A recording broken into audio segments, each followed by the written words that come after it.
That mission didn't get declassified by the CIA until 2007.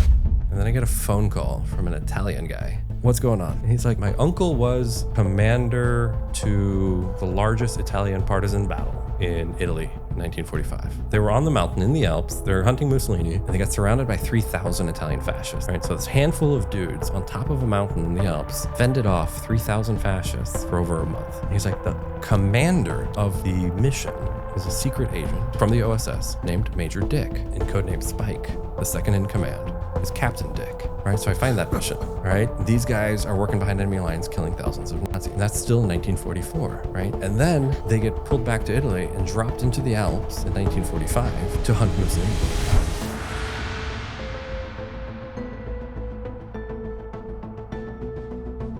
Yeah, so, I just got fired by the general for 36 hours. Had literally nothing to do. The country was on fire and falling apart around me. So I go back to my hooch. I crack open my Contigo box. And I'd been carrying around this memoir for a couple deployments now. I never fully got into it.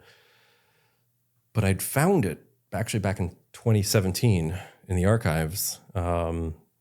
And so, as I was reading it, and the opening pages are like, this is a factual mission that happened in World War II in 1944 behind enemy lines.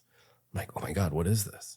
Right? Like literally, secrets are all around me in these shelves. And Band of Brothers was actually, the guy found all the telegrams and all the information. Really? Ambrose found his information in the same archives, like a couple aisles over. What were the archives? Like, why were you going into them at that point too? Okay, so part of an Army program. So when I went to be a Special Forces warrant officer, part of the journey is that you do, a tour of Gettysburg, you do the Army National War College, or Army War College, things like that. And so, we're there, and you got George Washington's revolutionary flag over here. You got battle maps from Normandy, sand on. Like, you're literally like, this is it. This is Army history here, right? This doesn't get any more Army history than right here. Like, oh my God, this is reverent, right? And so I pull out this book, this big, thick, leather-bound book, and I started reading it. And it turns out these guys captured their secret mission that they'd done in the Balkans in 1944, right? An organization called the OSS, the Office of Strategic Services. And I'm holding it, and I'm thinking, like, wait a second. Like, and I'm a relative history buff, right? I know my things well enough. And I know for a fact that the OSS was the first intelligence organization for the U.S. Working around the world in World War II, led by General Donovan. And, the lineage, we'll get into it, but the lineage they created was the CIA and then U.S. Army Special Forces, right? And so here I was holding a memoir it was technically written in 46 about a 1944 mission, but they were never allowed to write about their missions until the 80s, right? Because the CIA, when they came out in 47, retroactively classified everything the Office of Strategic Services had ever done as secret and top secret. And they said, you guys will never talk about your amazing stories, ever. And maybe 1980s, by request only, will you ever release them, right? And so for me to be in 2017 in the archives holding a memoir written in 1946 about a 1944 mission, when nothing was allowed to ever be written till the 80s, just like kind of broke my brain for a second. So I started reading it, and this guy named Stephen Bissick, right, he was a secret OSS agent, jumps into the Balkans, right, on June 23rd, 1944. And their in-brief for the mission was like, hey, we've sent 2 teams already. They never reported in. You're going to be the third. Good luck, right? And you're like, oh my God. And they're surrounded by tens of thousands of Nazis and fascists, right? And the reason this matters is because the place that Macedonia's in, narrow mountain passes, the Germans had pushed all the way down to Greece. Hundreds of thousands of Germans were in the southern Europe in that area. And so if they could blow up and get the partisans to basically do the Green Beret mission that we derived from the OSS, they could isolate that many Germans from defending or operating. And so, the math for the OSS and the Army at the time was simple, like send in 5 or 4 dudes, then good luck to the rest, right? If 4 dudes can kill off or affect 100,000 Germans and Nazis and fascists, and that's a good ratio, even if we lose a few on the way. Right, so Steve jumps in, and they jump in the middle of the night. Steve, the way he wrote his memoir is flipping amazing. Like, he doesn't write it like a hoorah video, right? He's standing in the doorway, and he's talking about how he's scared, but he feels love for his guys, and he's terrified, but he has no choice. And his buddy jumps out, and then all of a sudden he's standing there, and he's like shaking. He's like, shit, I can't get out. And then he has to like psych himself out to finally jump out, and he's off the X. And they're trying to land on this fire tee that the partisans have put out in the field for him, and they're like scraping by mountains and landing in trees, and like Steve almost breaks his legs.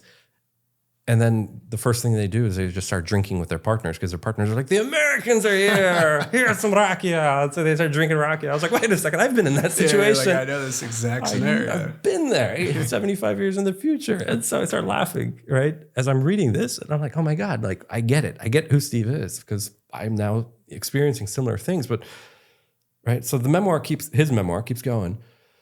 And he starts, the first half of the mission is talking about like him trying to get his, who the good guys are, who the bad guys are, working with the British SOE, and like pulling in air supplies and, killing Nazis and everything else. It's amazing. But then halfway through, he starts realizing that war is starting to get insane. It's starting to fall apart. It's starting to hurt like his psyche, in a sense of like, he's like trying to understand his moral compass on this one, because it's apparent that the communists are winning. Right? Even though all the reports are going up saying that, like, hey, we're fighting for freedom and everything's great, Steve's realizing that they're supporting the wrong sides. They're supporting the communist partisans instead of the pro-Western Chetniks. Mm-hmm. And because this is what's insane about it, the more research I did, Churchill had done a drug deal with Stalin and called the Percentages Agreement. Stalin said, I want all of Southern Europe. Churchill said, that's great. I want all of West and Northern Europe. Keep communism out. And Stalin said, cool. Stalin then said, all right, only supply weapons to the communist partisans, not the democratic Chetniks. And Churchill says, okay, he turns to the Americans. He says, hey, we have a new partner, the partisans, they're the good guys. So Churchill played the Americans and said, supply the partisans, because he had already done a drug deal with Stalin.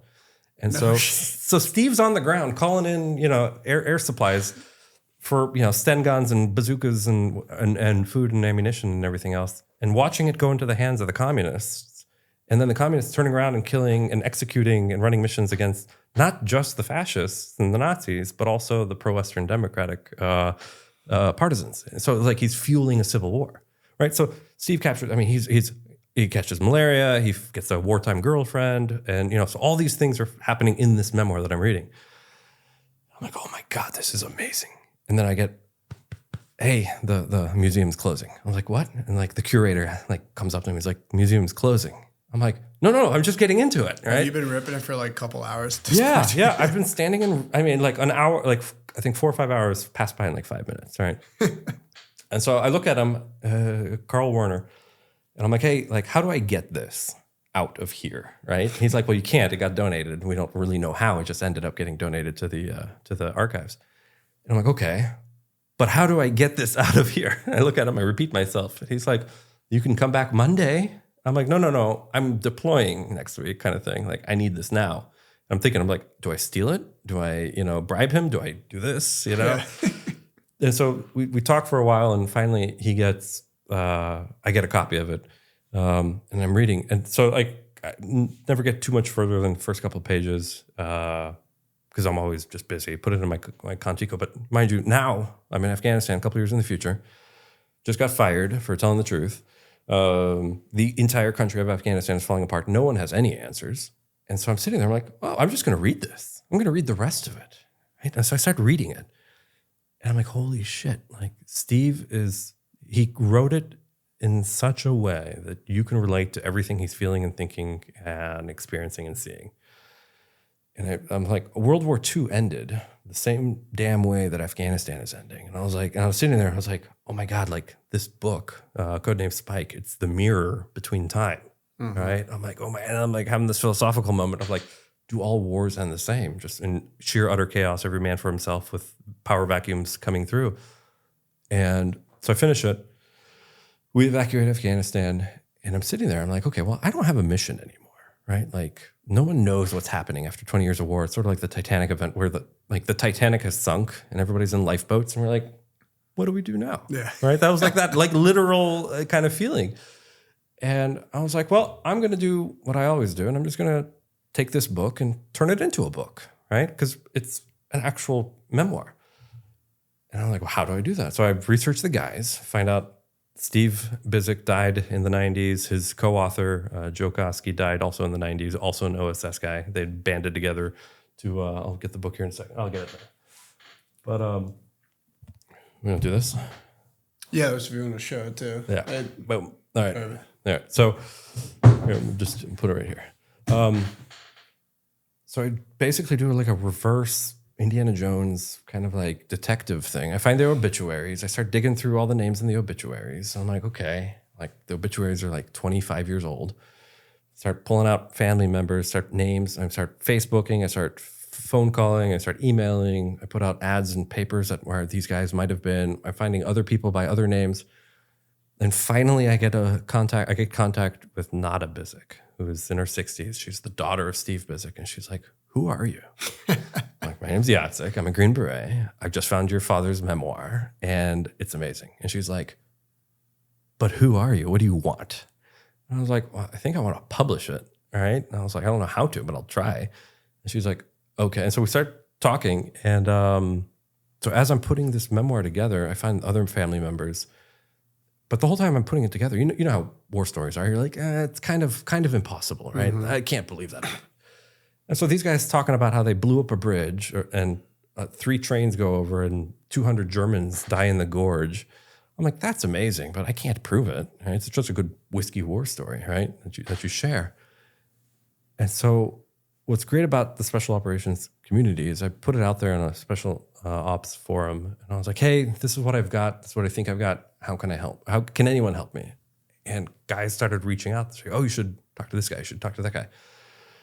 And so in a matter of a couple months, I'm searching the London archives, right? Because I followed a rumor that the British SOE had been spying on the American OSS because the British Empire was crumbling, and this up-and-coming organization with America plus OSS was starting to kick ass and take names. And so the British, they're stealing all the Morse code messages off the OSS desk, and that some of it may have ended up in the British National Archives. Mm-hmm.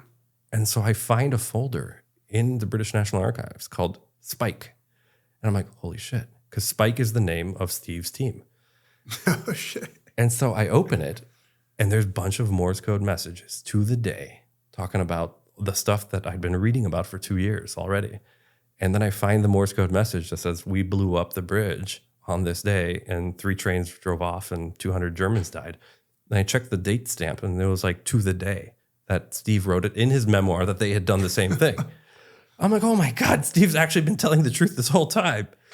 And so, I pull all the Morse code messages out. I tie the ones that I can in there. I keep finding other family members. I find the Koski family, and they send me their dad's shoebox or war box that had been under their bed for many years.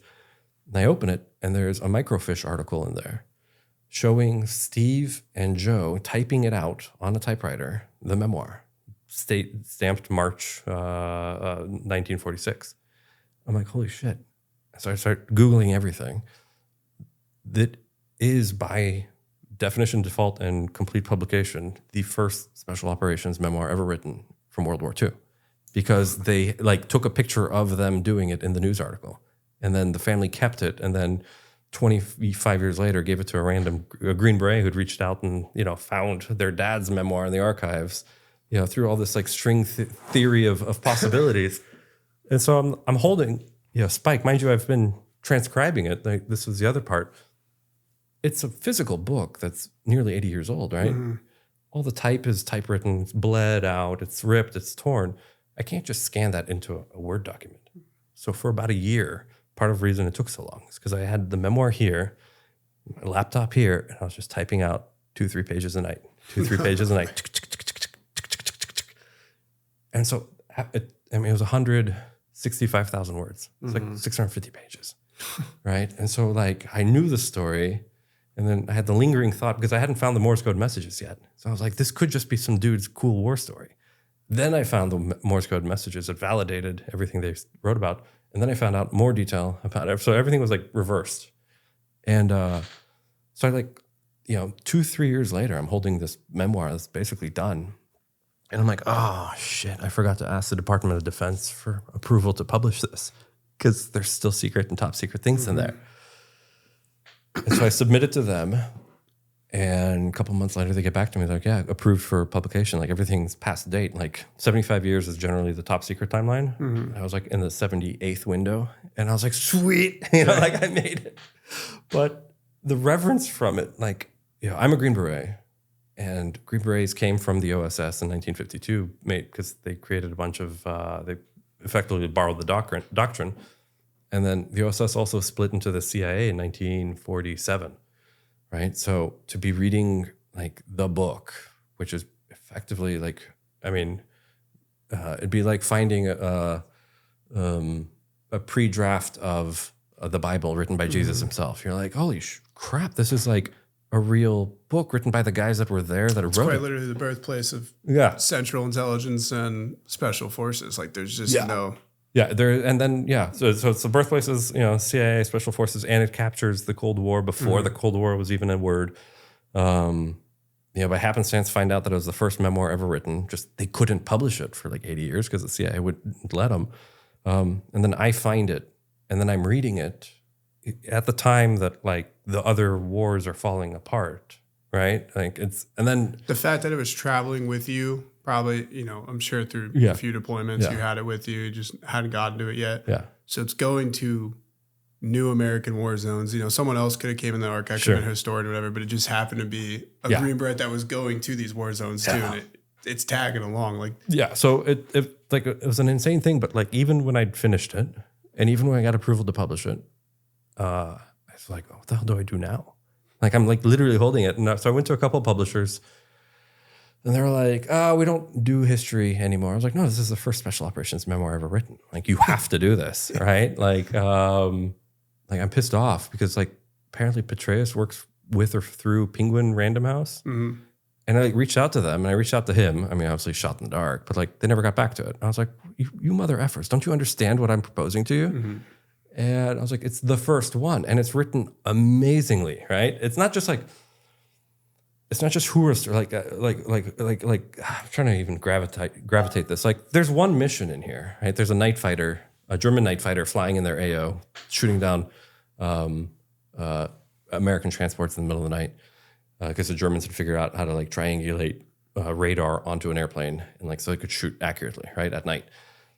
And Steve's like, no, we're going to go get that plane, right? And so they're having dinner, just like you and I would be. And then I'm like, all right, grab the stens, grab some silencers, grab some couple blocks of C4, let's go.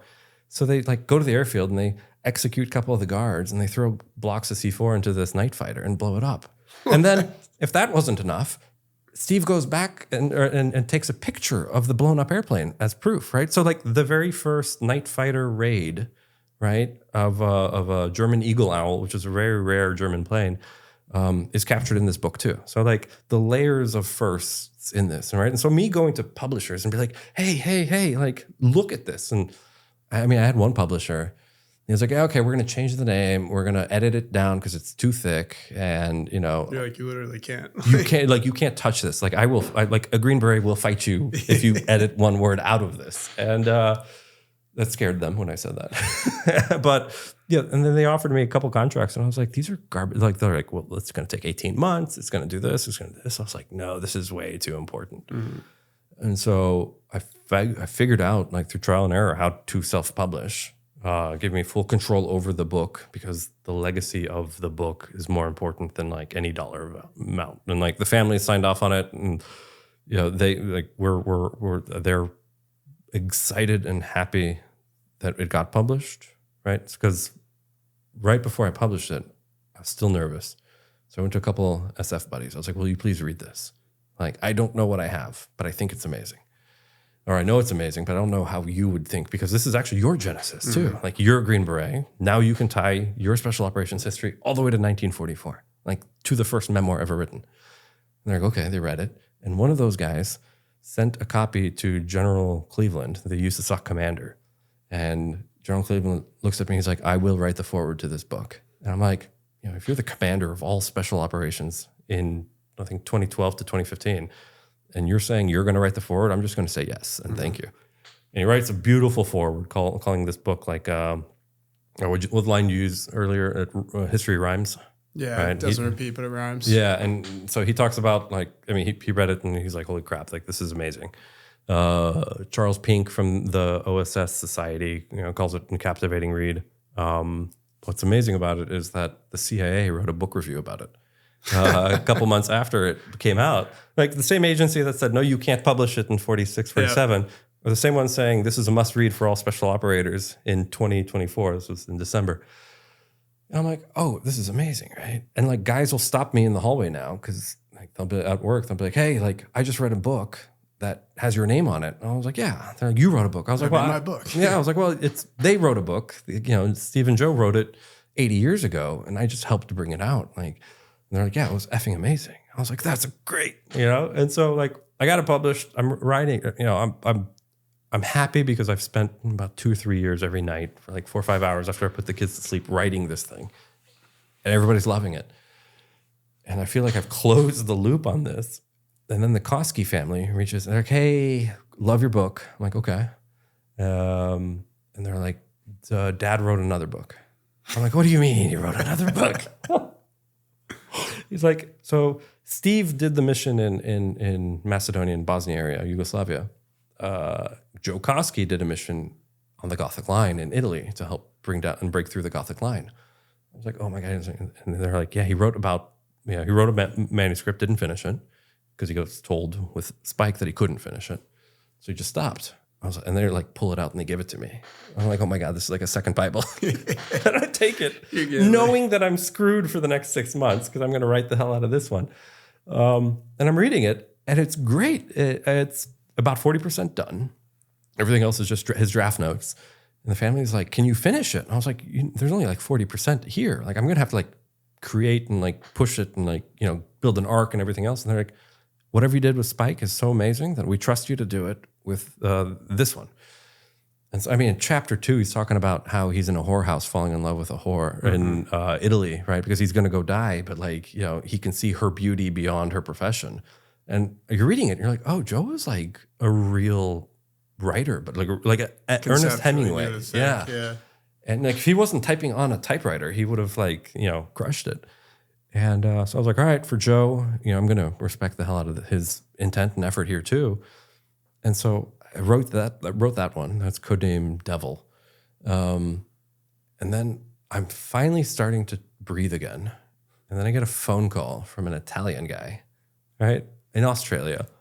And I'm like, oh my God, what's going on? And he's like, well, my dad or my uncle was the commander to the largest Italian partisan battle in Italy in 1945. I'm like, that sounds amazing. What's the American tie-in? Because otherwise we're just, doing a really long distance phone call. And he's like, well, so they were on the mountain in the Alps. They're hunting Mussolini.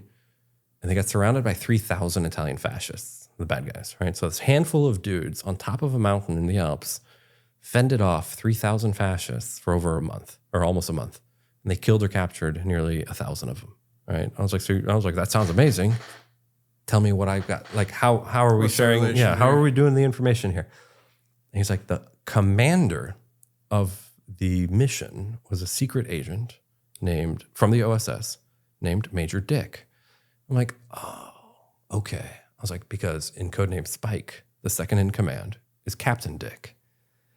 And he's like, the Italian's like, yeah, I've got some information, but I can't get into the archives because he's an Italian. And I'm like, okay, so what are the time dates and the range and everything else? And he gives me all this information. So I go into the archives on the American side, start pulling out this information, and a month later it all comes out. Apparently, so codename Spike, you had Steve, Stan, Dick, and Scott. Halfway through, Stan and Captain Dick get pulled off on a split team mission, right? And they just disappear, right? There's no more records of it. Well, apparently that mission didn't get declassified by the CIA until 2007, right? So I find that mission, right? These guys are working behind enemy lines, killing thousands of Nazis. And that's still in 1944, right? And then they get pulled back to Italy and dropped into the Alps in 1945 to hunt Mussolini, right? So I'm just like, what the F am I reading here? Like in these records, right? They're all secret, top secret records. And I'm like, wait a second. You're telling me that the second in command and the radio man out of codename Spike a year later are dropped into the Alps. They lead the mission to kill Mussolini. They get surrounded by 3,000 fascists and capture 1,000 of them in like an Alamo, literal Alamo. And then the partisans they're with go down and hunt and capture and kill Mussolini. And the guy's like, yeah, I think that, the Italian guy's like, yeah, sounds about right. And I'm like, oh my God. And so I start researching the crap out of this and come out with codename Trifecta, right? And so codename Trifecta, we'll do this.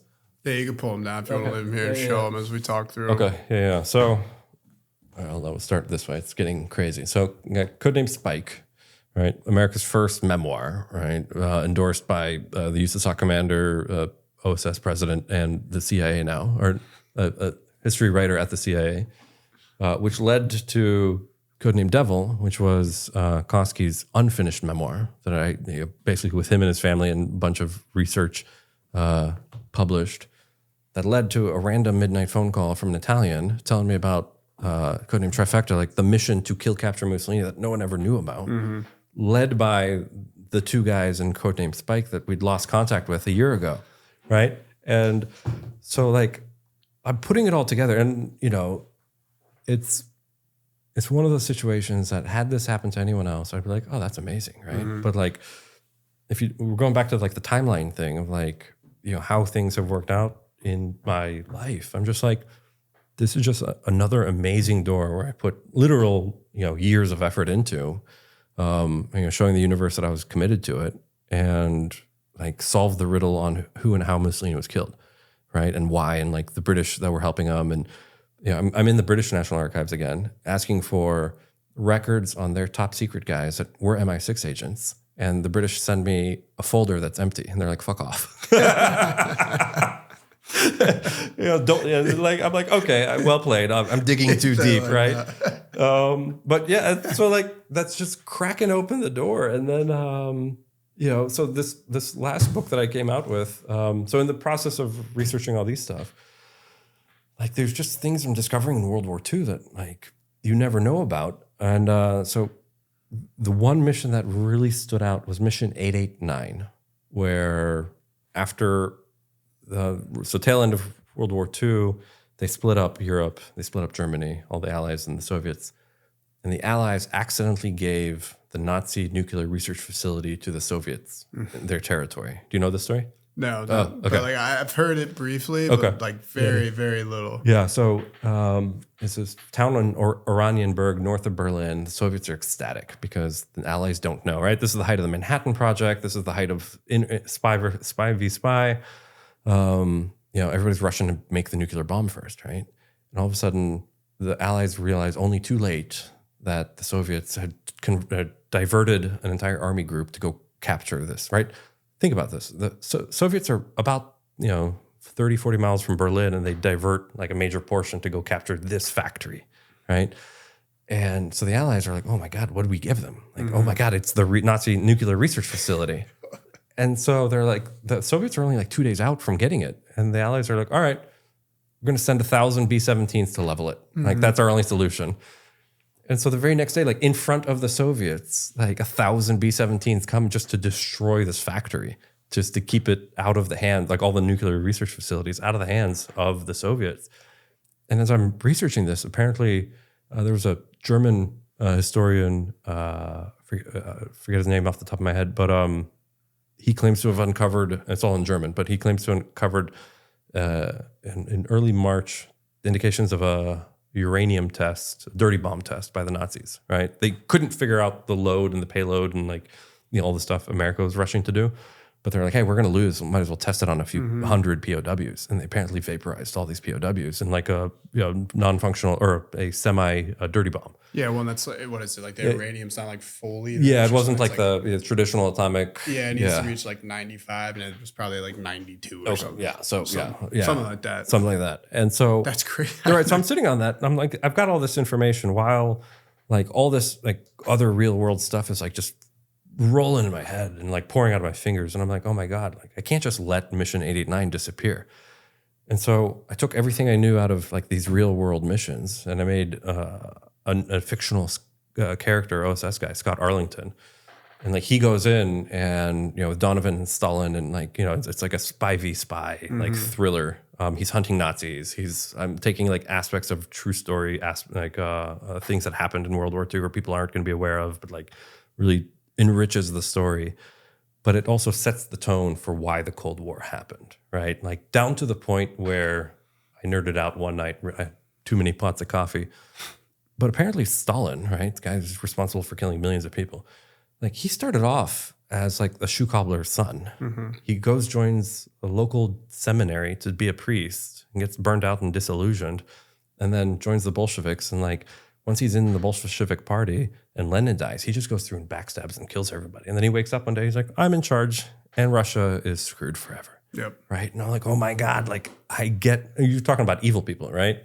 Like I deep dove Stalin to try to understand who he was and how an innocent shoe cobbler kid could become one of the most, dictatorial tyrants of the world. And, but yeah, so codename Atomic, which is this beast of a fun adventure, but it's what's kind of happening. And my mom started laughing. She's like, I don't know how you've published so many books. So I was like, it's only like a book every 6 months, right? Yes, sir.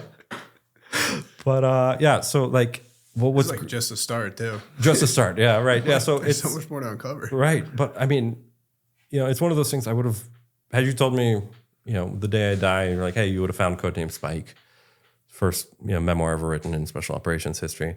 Like that's an honor, right? Especially for me to have found it on the tail end of my special operations career, right? Like I don't care about my story. I care about how everybody else got to their story, right? And everybody ties that into that, and so.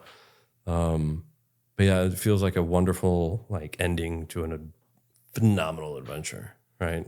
Well, I'd say again, it's funny too. Like I led off part one with this, where I was saying I feel like you've had so much part of your life intertwined with history that like you actually have very much an appreciation for this, right? Okay, like there's a lot of people that maybe when they found codename Spike in the same way you did in the archive, they'd say, "Shit, I can turn this into." Fully fictional, whatever, but I can just use it. You know what I mean? Yeah. Instead, you were very much like, this has to be done right, correctly. So that means no bullshit publishers that want to change the title. It's like we're putting full respect in telling the story the way it should be told. And again, like not many people would do that. And that's what's so important is now this will go on to have such an impact on so many people that want to go to special forces or people in special forces or just the families in general. Like when stories are told correctly, that it's important for us to know the history, Yeah. That's a great, solid point. Yeah. And I remember, the publisher that was echoing in my head saying like, no, we're just going to change the name and we're going to change everything, dumb it down. I'm like, stop it. Yeah. Like, just stop talking. Like, why are you going to ruin something amazing? And, because I was talking to one of my mentors and I was like, hey, I still don't feel like I'm the right person to get this out there. Like, I think I should hand this off. And, the writer, he looks at me, he's like, you don't get it, dude. He's like, you don't see what's happening. I was like, no, I'm like literally too close to the fire to see it. He's like, you didn't find codename Spike. Like codename Spike found you, right? Yeah. Because it had been in the archives. People had passed by it. People had looked at it, but they didn't put one and one and one and one and 100 together. And he's like, so not only, he's like, you're a Green Beret, directly tied to Steve and Joe. You have the ability to write and read and explore, and you have the tenacity to have a new mission and find new meaning in it. He's like, if you don't publish it, it'll never get published. And I was like, oh, that's like a solid mission. Throw that in your backpack, and like you're the only one that can get to where it needs to go. And so that's why it took years to finally get it to where it is. But yeah. Did they ever figure out how it ended up in the archive? No, in the first spot? that part kind of is undetermined. Like the Bizik and Koski died in the 90s. And then I found it in 2017-ish. So how it got there, they don't know. They assume a family member donated it. But then it became property of the archive. So I had to then go in reverse and get permission from the families to get it released to me. So like, anybody that was in it had, so Steve's story, it was Koski who wrote it. So getting their families to sign off on it. But I mean, now we're lifelong families, like friends. Like, I mean, they'll call and check up on me. I'm like, how are you doing? How's your next book going? Like, I mean, it's amazing to connect to them because, so right before I published it in the summer of 24, I flew down to Tampa and I got all the family members together and I gave them an advanced copy of it and they started reading it, but they were all quiet about it. And I was like, oh my God, is it like that bad? Like, do you hate it? Did I just waste years of my life? And the next, so they were just disappeared for the night to read the book. And like the next morning, they're still quiet about it. And I was like, oh man, did I really screw something up? Like, what did I do? What did I F up? And then finally, Richie Dean, she's like 85 years old. She's the widow to Major Dick. She goes and she gives me this big hug, like this big grandma hug. I loved it. She was like, oh, thank you. I was like, thank you for what? She's like, I never knew Dick at this age. I never knew him at all. And he never talked about what he did. And I was like, oh, she's like, so Dick's been dead for, 10, 15 years or 20 years. And she's like, but you brought him back to life. Now I get to learn about the man I loved again. And like, she's crying and I'm like, oh, I'm trying not to cry, like I'm too much of a man to cry. But then Nada did it and Ken did it. And they're all like, oh my God, like you brought our dads back to life and you honored our families and the legacies. And like, so like I did that to the families or for the families. I did it for Special Operations OSS history, right? And so like to be part of that just lightning bolt or the thread or whatever that took. Because it wasn't just me. Like, there's so many people along the way that like helped me out, uncovered one thing or told me about, go search in these archives on the other side of the Atlantic. Right? Like any of those things could have been stopping points, but I just kept pushing through it. But yeah, so like it's an honor, but also like one of those things, like I'll be 90 years old and I'll reflect on it. Like, okay, yeah, I'll finally allow myself to accept that like I did do something. Call to be like, so I have this theory. Yeah. Let's deep dive a little bit because I'm super excited to kind of keep going in this topic. But could you maybe give a breakdown of what the OSS was like very early on, why it got formed and how that kind of carries in? Because I think for a lot of people, like World War II is funny because they really kind of look at it as there's the bad guys, the fascists, they're in that uniform. The good guys in the U.S. military, it's called Army, and the green guy uniforms. It's like there wasn't all these technical stuff happening behind the scenes like we know today, like what we spent in the first half talking about. You got Green Berets, Navy SEAL. Like it was so we think it's much more simplified, but then you find out it's like, no, it was actually the birthplace for a lot of the modern warfare kind of techniques. So I got a long-winded answer for what's the OSS. So a bit of a back history. So Pearl Harbor caught everybody off guard, right? Even though there were indications that something might happen. And so the U.S. government realized that they didn't have a centralized location for all that information, kind of echoing what happened in 9/11, right? There's so many departments, everybody had a piece of the pie, but nobody had the whole picture. Kind of the same thing happened in World War II. So they get General Donovan, who's one of the most decorated soldiers from World War I. He's a lawyer, he's savvy, he's smart, he's willing to bend, break, push, reinvent rules. And they're like, hey, can you create America's first intelligence operational capacity of an organization, right? And so it makes sense that the CIA and Army Special Forces came from that. But he was like, yeah, sure, what can I do? They're like, do everything and anything. He's like, sweet, I got it. So General Donovan, he had a couple of rules. Rule number 1 is don't ask for permission. Rule number 2 is kill the bad guys. Like, that's it, all right? Some good rules. Paraphrasing, right? I'm paraphrasing. And so they would have these posters, saying secret job, airborne requirement, good pay, no safety guaranteed, no guarantees of safety, right? And people who would read that and be turned away from that side or would never apply. But if you saw that and that like resonated with you, kind of like what we were talking about earlier, about like people resonating like people, they would apply and they would get in, and so then they would start getting train up in England for the European theater. They would work with the British Special Operations Executive, and their mission really was gather intel and conduct commando raids and blow up bridges and destroy things on the backside behind enemy lines. And the ratio of success to investment was huge because you would get very smart guys, very capable. Most of them had 1 or 2 language skills. They're very resourceful, driven. And, the way Steve writes his own memoir, you're like, yeah, why wouldn't I be jumping out midnight, into Nazi-occupied Europe and land? And he wakes up in the morning and it's not only hungover because they partied all night with the local resistance, but now they realize they're surrounded by 15,000 fascists who are closing in on them because they just found out an American commando team came in, right? And so, you got to think about it. Like when the enemy sends 15,000 guys to kill 5 guys, like that's an effective ratio. And so Steve would, write about these things in a way that like, you're like, oh, and then he's talking about the raids they would do and how they would improvise communication and how they would improvise negotiations with, the territorial leaders. And I'm like, wait a second, that's all stuff I've been trained to do now. Like it's a template for Robin Sage. Like if you're going into Robin Sage, read the book and you're like, that's probably reasonably what I'm going to run into, right? And so it's an amazing, and this is why I fell in love with his story, because I was like, wait a second, this guy's not bullshitting anything. This guy's telling the truth as he wrote it, and I can see why he wasn't allowed to publish it. And now that, I'm in Afghanistan, it's falling apart, and I'm, Green Beret at tail end of my career, and I'm like, this is awesome. Like this guy has really tied some things together that you can't improvise what he experienced, right? And so to tie it to the OSS, because then they started operating in like the European theater, or the Asian theater in China and Japan, Africa. And what they found was that if you let the guys do on the ground what they feel they should do as quickly as they should be doing it, the enemy can't keep up. And all you have to do is support him and get out of the way. Sort of like that bull that was running next to me in Pamplona.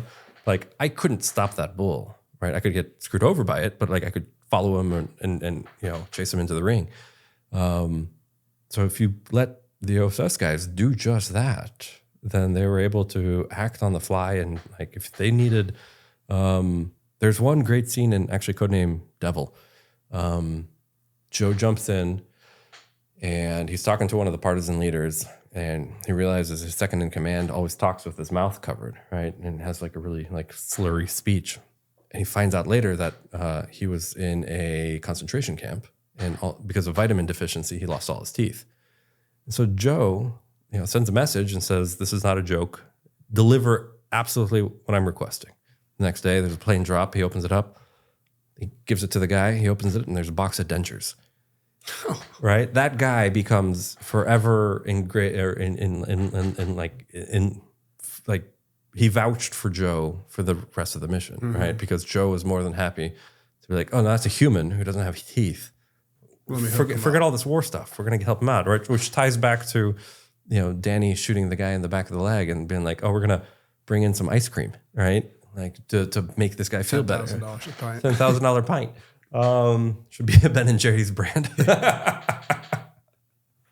But yeah, so like I've heard of Green Berets being like, oh no, this village needs like, toothbrushes or whatever, right? And so they'll like call a helicopter and they'll drop off like 1,000 toothbrushes and toothpaste, right?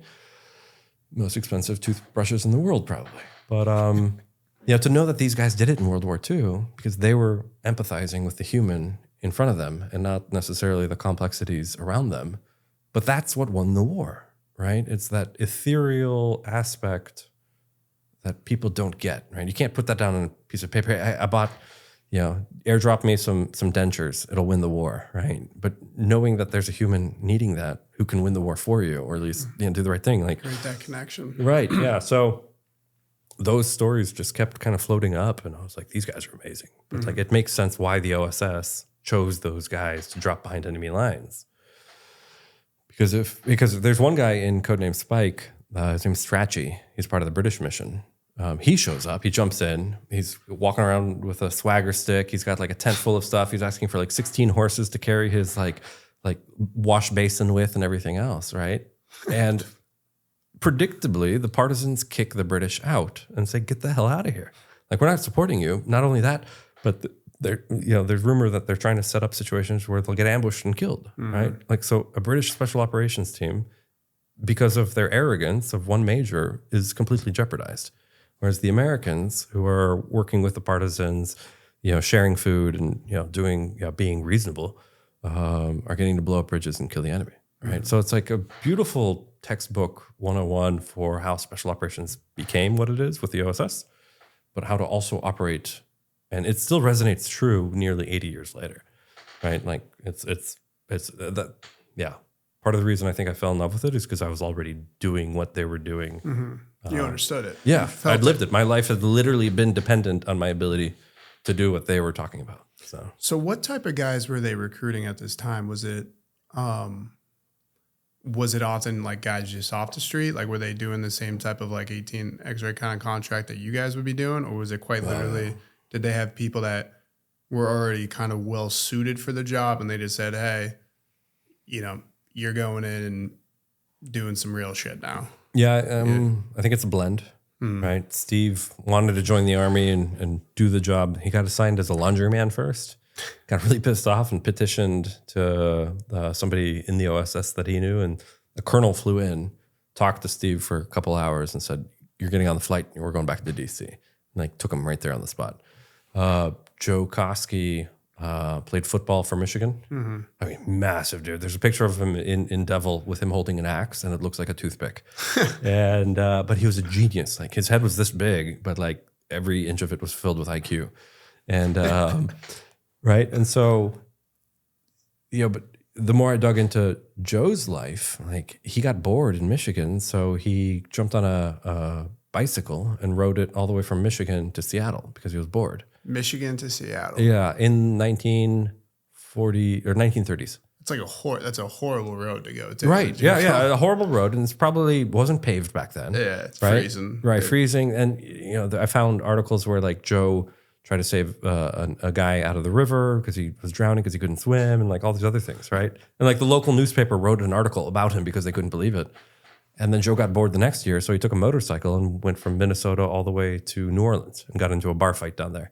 Like little things like that. Like, these guys were real humans. So like that's what I'm saying. Like I can resonate with those guys because you go back to my history of like, oh yeah, like I was doing this, even before like, these guys were doing it out of adventure, right? And so those guys are the types of guys that were, cool, calm, collective under pressure, willing to think beyond and above and beyond, but also still work with the humans they were working with, right? Because it's really easy as a special operator, if you're like the only guy and you think you're going to win the war by yourself, to die quick, right? If you're not surrounded by the local partisans and like local other forces, like your timeline is short if you think you're just going to show up and win the war by yourself. It's naive. And there's examples of it where other teams had tried to do that. And like, Steve and Joe, and they were like, nope, we're going to work with the guys and we're going to figure out how to do this together. Right. So, driven, curious, capable, little degree of defiance. But these guys were able to move mountains and like literally kill thousands of people, or thousands of the enemy, just a handful of them because they knew those were the bad guys. And this is what right looks like.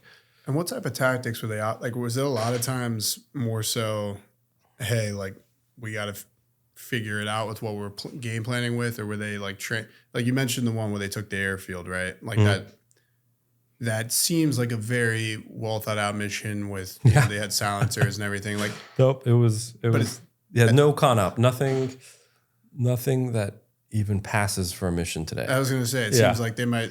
But then it was like, they didn't have a team house or anything. It was kind of like they're around the fire and say, this is how we should do it. Like, is that how they approached it? Yeah, and they didn't have to ask for permission. Like, they're like, yeah, this is what we're doing. This is what we need. And that was it. Like, there was no renegotiation. Because everything was by Morse code, right? And so your delay in communication was 12 hours maybe. Sometimes they didn't come through. And so command's job was more to support than deny. And so, yeah, like the missions they were doing, there were a bunch of raids. There's a bunch of intel aspects. They're like, hey, there's, in the example of the Eagle Owl night fighter, they're like, hey, there's a night fighter in this area, stay out of it. There's like, hey, we just took the initiative and blew up some bridges on our own. And there's a great scene where Steve is in a cornfield and he's like, hey, there's like 100 Panzer tanks and trucks just parked like 50 meters in front of me on this road. The next day, 6 P-51 Mustangs come in and just strafe the shit out of all these things. And he said he's like hooting and hollering in the cornfield, And so what's amazing is that speed of reporting, even back then on just Morse code messages. And so, I mean, they were, to your point, they were just inventing it on the fly. They're like, yeah, this is a good idea. Or like, hey, we tried this 5 times. It's probably going to work the 6th. Or we know that team tried it and it totally didn't work. So we're not trying that. And then for them to come out of the war and codify it and say, this is what we're going to do. And then the intelligence aspect turned into the CIA. And then the behind the scenes commando missions turned into Army Special Forces, right? And I'm like, oh my God, like I get why I do what I do now and why I learned what I learned. Yeah, I mean, a lot of the stuff I've seen with the OSS too, it's like funny. Some of the most notorious actors from the CIA were OSS agents. Yeah. And then they eventually, obviously, like most companies, but most structures is the guys that were there early, they rise up, and then when the CIA became the CIA, the 90s, or not 90s, well, kind of 90s, but 60s, 70s, et cetera, it's like all of it was guys that had essentially grown up as OSS agents and were operating like that. Yeah. And that's part of the reason all the reports were secret until the 80s, because they were still active and they couldn't do what, in public, what they'd been doing in private this whole time. So, but I mean, and in Codename Trifecta, the intelligence lieutenant, his name's Sam Draculich. Yeah, so he wrote the 40-page report that I found in the archives of the operation. And it's because I got in contact with his family, his daughter, Diana, who's now in her late 50s. She was like, yeah, Sam, like she told me all about Sam's life. So after that mission, where Sam is basically the second in charge of the mission that kills Mussolini, he joins the CIA in the 50s. Like he's trying to go to law school. It falls apart. His wife gets polio. So she's in the hospital. He's trying to raise 2 kids while working in a factory. And he's like, what the hell is going on, right? He's put law school on hold. And then he gets a letter from this Central Intelligence Agency saying, hey, your actions in the OSS, et cetera, pack your stuff up if you want to come. We're going to pay you $500 a month, which was apparently top tier pay for anywhere in America at that time. And just come to DC when you can. And he said he read that letter. He packed up the whole family. They were in California. And he drove in their 40, I think it was like a 45 Chevy. He just drove across country and to start life. And he became, this is what's exciting, is Drac. He, in the 60s, worked on the Phoenix program in Vietnam. And the Phoenix program, basically is a huge assassin squad. But so I'm right now, after Codename Atomic, I'm talking to the Drac family, the Draculich family. I'm like, do you guys want to like explore that? And they're like, yeah, we can like crack open some family history on like the Phoenix program. So, but to know the guy that's like tied into it, I was like, this might be an exciting roller coaster. Well, that comes back out. We'll get you back on because before I talk about, because I told you I taught that with Professor Morrow. But so some of the guys, and obviously there's probably guys involved in as well that still like ended up remaining classified, et cetera, and went on to do things in the CIA. I mean, do you think they were? CIA is controversial. Everyone knows this. Do you think that they were surprised in terms of like how the agencies ended up formatting from there? So go Special Forces, CIA, et cetera, et cetera. Like, I think organizations go through evolutions, right? Organizational theory. Because, and what is an organization? It's only the collective ideas and ways people act, but those people are the organization, right? Like if you wanted to create your own special forces unit, it would be as good as you could make it, right? Vice versa. right? But you used to play lacrosse. So like you could probably make a much better lacrosse team than I could make a lacrosse team, right? But like those organizations will be as good or dynamic as the humans that are in them. And so, yeah, I think in the 50s and 60s, there was a lot of lack of accountability, right? It's kind of like a post-colonial new world approach where there was a form of idealism with the creation of the United Nations and the attempt in the Korean War, and realizing that idealism doesn't work in the face of violence.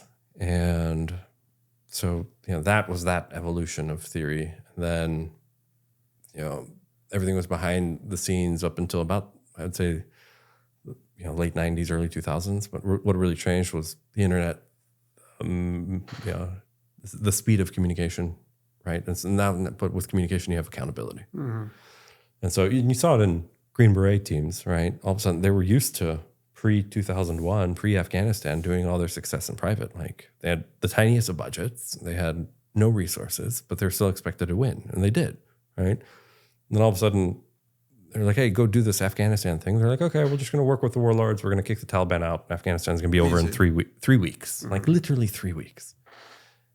And then all of a sudden, CNN got a hold of that, and Fox News were like, "Oh, these special forces guys are amazing." And they're like, "Yeah, they are amazing." But now the Army's like, "We want more of those." And so now all of a sudden you have a small organization of special forces in a large organization as the military saying, "We need to ramp you up." And I think there was a lot of learning curve in that, where there are different capabilities, different ideals, different approaches. And I think they eventually figured it out. But what are you doing? You're working with humans who have ideas how organizations should work, right? And the cultures that should bring with it. And so, I can only speak to SF, right? What's interesting, and I can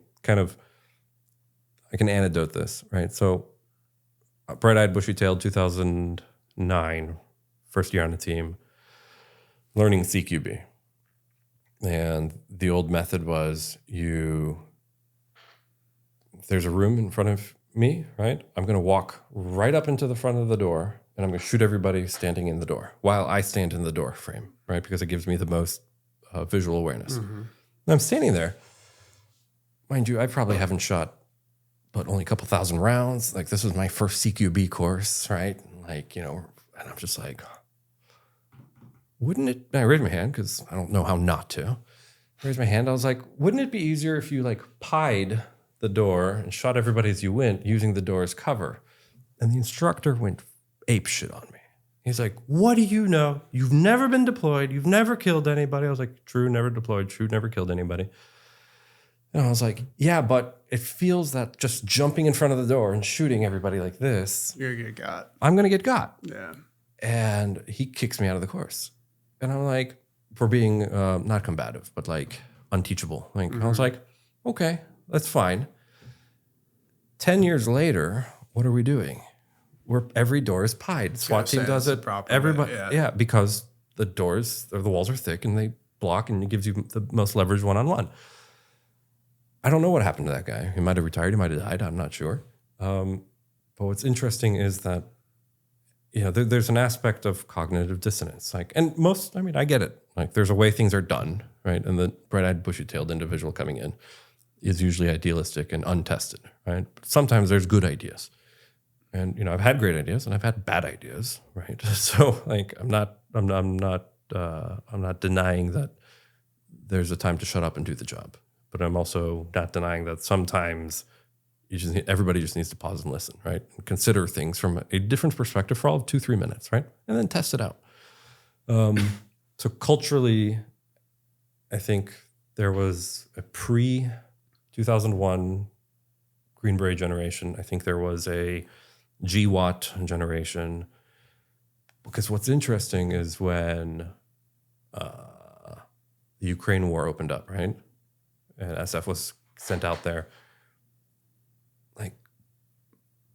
We're in tents the size of army tents, right? And I'm sitting there, I'm like, wait a second, we're in a first world country, right? Like in Poland. And there's a McDonald's right down the street. And there's hotels and there's houses we can rent, and we don't have to be living in tents on cots. Use Airbnb. Yeah, and I mean, these tents were circus tent sized. And they had to bring in generators. They had to bring in like wood slats because one contractor put the porta potties on the higher ground. And so like you'd walk in and you could smell fumes of the porta shit. And at night you could hear the rats fighting underneath the floorboards. And I'm sitting there and like, you know, I'm Polish. I speak Polish. I've like been in this area. I've lived in the country for like, you know, 5-ish plus years at one point in the 90s. And I'm like, what are we fucking doing? This isn't GWAT anymore, right? But like all the colonels and, you know, generals and everything were like, you know, cognitive dissonance. It's like, that's what we do. But you know what happens, right? Now we're fighting drones, right? Like give me a general or colonel that has ever, myself, I'm outdated right now. I've never been attacked by a drone, right? I've never run from a drone and I've never, you know, flown one into somebody. Like there comes a point where like the cultural shift has happens and you have to look at these macro events and be like, oh, like I'm outdated now. That person's thinking is outdated. And I remember running a medical course once where we were teaching how to crike and everything else, which was modern standard, you know, special forces medic training. If somebody gets injured and doesn't have an airway, you just crike them. And the colonel, who's old and crusty at the time, looks over at me. He's like, why would you do that? And I was like, sir, when were you on a team last? And he's like, oh, like 89. I was like, now you're like leading GWAT stuff, you know? And like, I'm just like, okay. And so there comes and it's difficult. It's hubris. It's, you know, rank. It's not malice. It's just, you know, how organizations grow and change. Going back to the CQB instructor who was like, no, this is how I've done it. This is how it's always worked. And this is how it worked for him. So it doesn't mean it's wrong. It just means it might not work anymore. And so to your original question, organizations change based off of who comes in and what they have to produce and give as output. Yeah. Right. And so I think we're on a cusp of something new with drone warfare, AI, where your enemy isn't a human. It's line of software that has the capacity to fly and kill you. Like that's insane. Like, I'm like, you know what? Maybe it was the era that I was in was the easy era. I don't know about that. Right? That says you was definitely pretty tough. But I'd say like in a way that you're highlighting that as well. And it's funny, like I had Ben Wallach on, he was a SEAL and he talked about when they first went in, it was just very tough time because they're using outdated you know, outdated tactics that don't work. Like they were made in Vietnam, which is just so different than pick any city in Afghanistan. Sure. So different. Or Iraq or whatever. Yeah. But the other thing too is like there's a consistent shift where something gets too big and like powerful, quote unquote, that it starts to, those underneath get crushed by its own weight because whoever's up top, that's how they're thinking, right? Like, what you're talking about offline with Professor Waro, you know, the CIA running all those games, saying like, hey, Vietnam's not going to go well. And the powers that be, both at the CIA that were up high and within the government that were up high, were like, no, it'll be fine. Like everything will be fine, or they choose to ignore it, go through. And it's like, you know, you face eventually the guys underneath are saying, this isn't working. You know, same thing you're talking about where Afghanistan's literally falling right in front of your eyes, general's eyes, and you're like, hey, this is done. And he's like, no. They're saying we'll come back. And you're like, no. We need to recognize at some point, like, you know, the pressure you guys are putting on us. It's, you know, we see what's happening.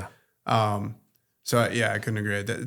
It's a funny dynamic, and I feel like it ebbs and flows, and you know, it's a World War I over the trenches, right? Yeah. Maxim machine gun. You know, hey, our best tactic right now is to just send 100,000 dudes over the trenches because we don't have a solution for this modern invention, which is gas mask, or which is, you know, gas and airplanes and a machine gun. You know, and so it's the irony is history doesn't always repeat itself. It oftentimes rhymes, right? So the drone is the Maxim machine gun. AI is, you know, going to replace whatever, right? And so it could be the nuclear bomb, which is scary. But. Yeah, right. Yeah, it could figure a lot of things out. And so, you know, what's the weak link in that So it's the human and their ability or inability to grasp the concept quickly or effectively or make the right decision, you know? Yeah. And so, I mean, it turns into a beautiful philosophical question. Well, that also comes like what agency now gets the power, right? Like we talked about the 60s and 70s. A lot of people would say it'd be the CIA. The getting into the 2000s, that gets into like the military industrial, that's like a super complex kind of too generalized thing. But now it's like, as we're getting some of these really powerful AI, you know, Palantir, Anadrol we were talking about earlier, not necessarily the bad, it's just like they're going to be the power players because they have these capacities and capabilities, and they're there. And I mean, it could be, you know, a complete black swan event where some kid sitting in his basement, you know, and thanks to ChatGPT 5's coming out now.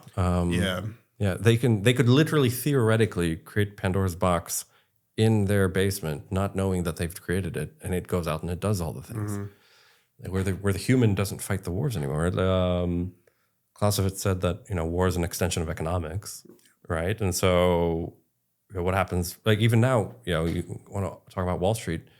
Wall Street itself, on Wall Street, the version we think about with like people stock tickers and yelling at each other, Wolf of Wall Street stuff, doesn't exist anymore. It actually exists on a couple servers spread out through the city or the country. With, you know, fiber optic cables between each other, and the micro trades happen on AI off those servers, right? And so Wall Street is 100% symbolic, something we as humans recognize because that's what we've seen. Have you walked down Wall Street like recently? It's empty. I mean, it's empty. Yeah, like you wouldn't. I was even there know that a couple months ago. You wouldn't know this is like Wall Street. You kind of walk around, and you're like, this is boring. Yeah. There's no. Well, now because it's the crazy part too, and this gets into how war is being fought, right? Like we've been at war with China essentially in terms of like Cold War type of dynamics. There's stuff that they'll be doing to mess with or siphon off money because it's a difference of like 0.001 seconds in terms of being able to get a trade in. So they will like follow some of the largest hedge funds or something, scan their trade and be able to get it in before they get it in so that they essentially can ride off of these trades that are being made. And they're just siphoning off money. Like that type of small technical nuance is now you know, what warfare is. And to put that in control of potentially a very smart kid in a garage, right? Like the people that I've met in special forces are geniuses. Yeah. Right. But that was 15 years ago now, right? More. So to know that those kids, not out of maliciousness, like imagine me back when I was 6, 7, 8, instead of riding my bicycle, which I pulled out of the dumpster because my mom was so poor, right? It was a 21 speed, had no seat. I had to wrap a towel around it. It was fast, right? Because it was super fast because there was like nothing else to set up. So you're going all the poor stuff. But instead of me digging around dumpsters and breaking into cars, like take that same curiosity and apply it to a kid who's like limitless and boundless and isn't bound by the same structures and concerns that we inherently subconsciously. And his father maybe is software engineer at Meta, so he's putting it in front of him right away. Right. Yeah. And he's like, oh, why can't I just make something to do something? And then it takes off. Yeah. And so, so there's going to be a cultural generational shift when something more happens. But I think we're feeling it in a ways that humans can't even comprehend kind of thing. Well, that's why I compare AI to the nuke, because everything else, every other advancement, everyone could kind of understand.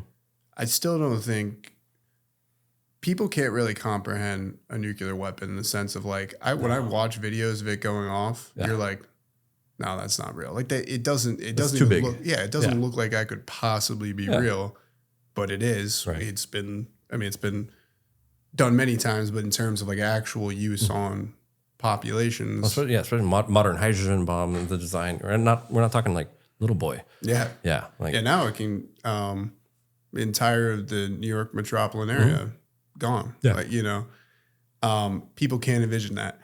When I look at AI, I look at the same type of threat where it's like once it does hit once it hits the level that it essentially has what people would call consciousness, it'll escalate so fast that for one, we won't even be ready for it. It's gone. Yeah. And two, we can't even. We can't bring it back. We can't understand even what it plans on doing. Yeah. And that's what's I was actually watching a video on this today, and I told you like this is kind of the area I've been going. It's the video we watched today was how hypothetically one of these AI companies could already have had an AGI breakthrough, and they have to hide it because it's not something they want to give to the general, which is very fair because again, if it gets to the general public, people can toy around with it. Some air gapped computer that, or someone uses it and they're like, I don't care if it's dangerous, I could make this much money off of it, and they just let it go. And it showcases essentially how quickly it gets out of control, and it's by like 2035. And it was saying, we're fighting this AI war with China. Both of us are getting so competitive that we're not thinking about like, what are we actually building? Sure. Which is a good example with atomic, where it's like both sides are so concerned about the bomb to get there first. Yep. That they're willing to do anything to get there, and anyone in their way, And then when the U.S. finally uses it, everyone's like, damn it.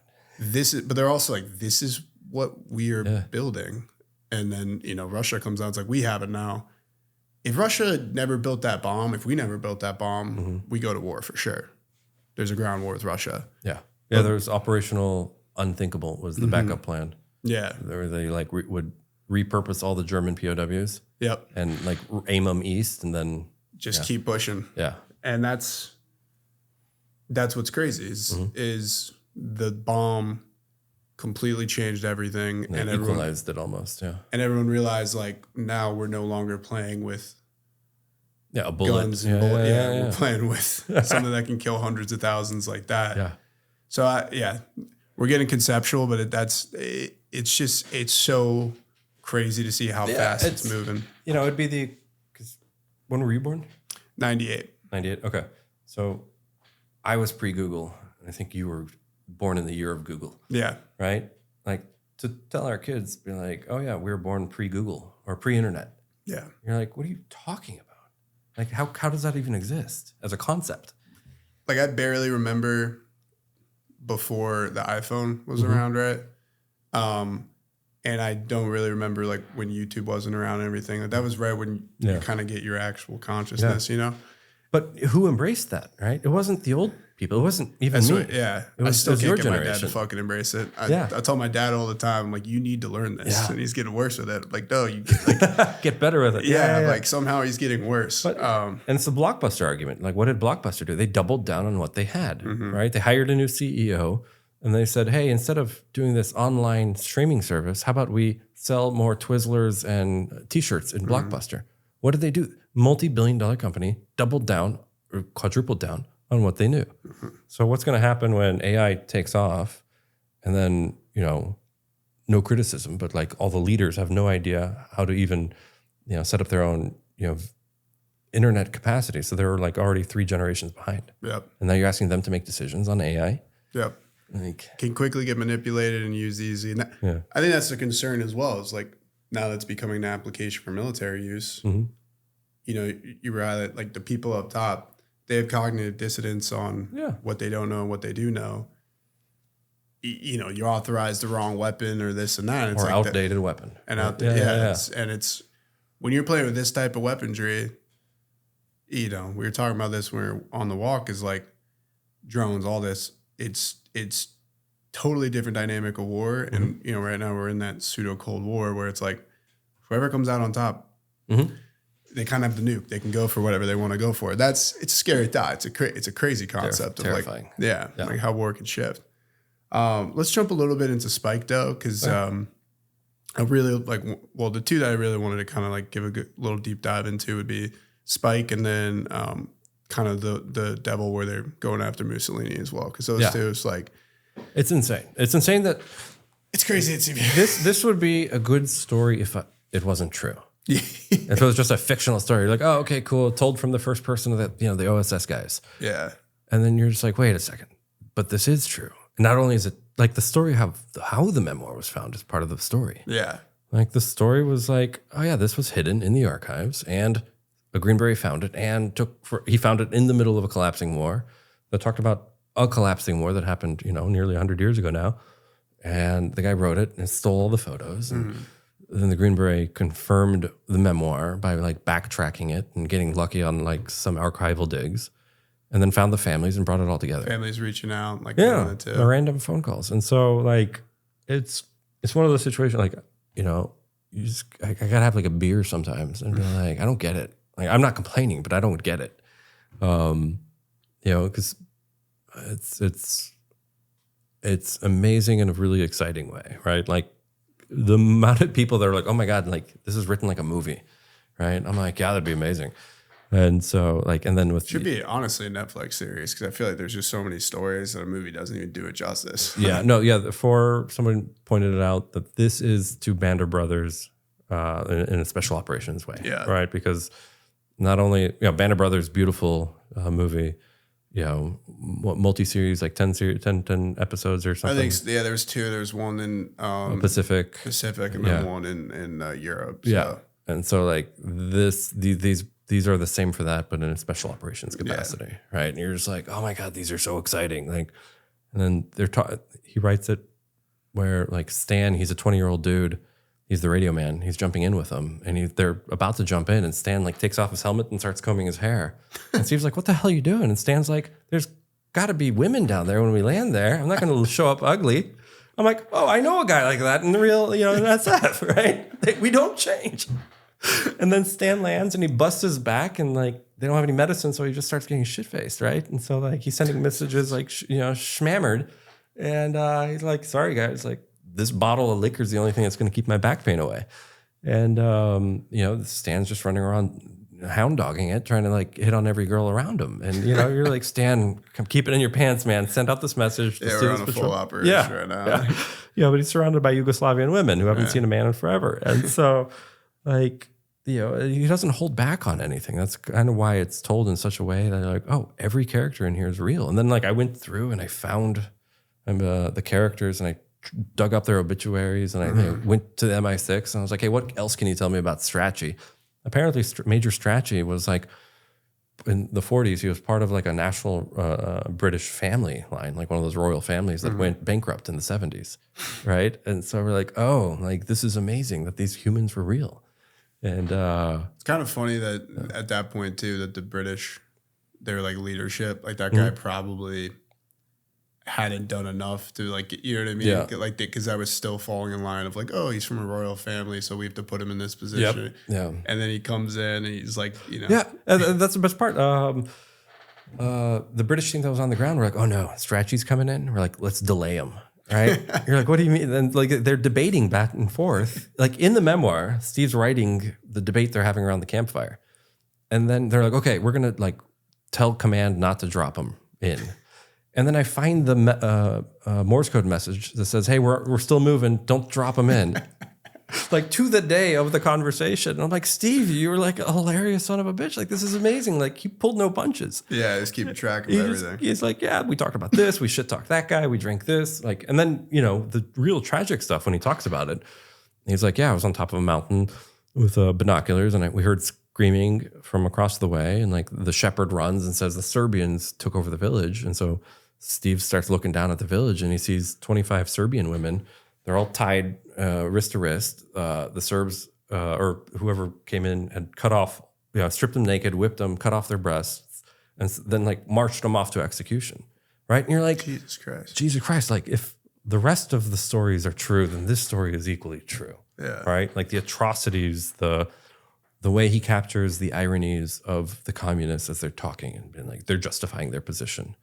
And Steve's like, why would you do this? And they're like, because we have to, because of this and this. And you're like, you guys are all dirty. Mm-hmm. And so like Steve really, that's why the book is phenomenal, because he gets into the brains of the people that are doing the things, right? Mm-hmm. And you're like, oh, okay. And then he goes on the run because he gets separated off of the team. And what's interesting with him is he speaks fluent Serbo-Croat. And so he's isolated because he catches malaria. He has to go to local partisan hospital. A month later, he needs to reconnect with his team, but he's traveling 200 miles through Macedonia as the war's falling apart on a horse, like trying to catch up to his team and like getting misrouted. And like at one point, he gets surrounded by a gang and he pulls out a pen gun, which is this like single fire pen gun, like actual pen gun. And he's because they confiscate his submachine gun, and he's like, "Don't worry, I'll still kill you anyway." And he's like, "Bah!" and he shoots it. And like the partisans are like, oh my God, he can kill us with his hands.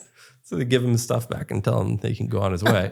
So like things like that. And it's just, you start realizing that these were real guys in real situations doing like insane things. And then, to find it and to, share it with my people I worked with for tens of years. And you're like, oh, you want to know why we do what we do? This is how this guy improvised it.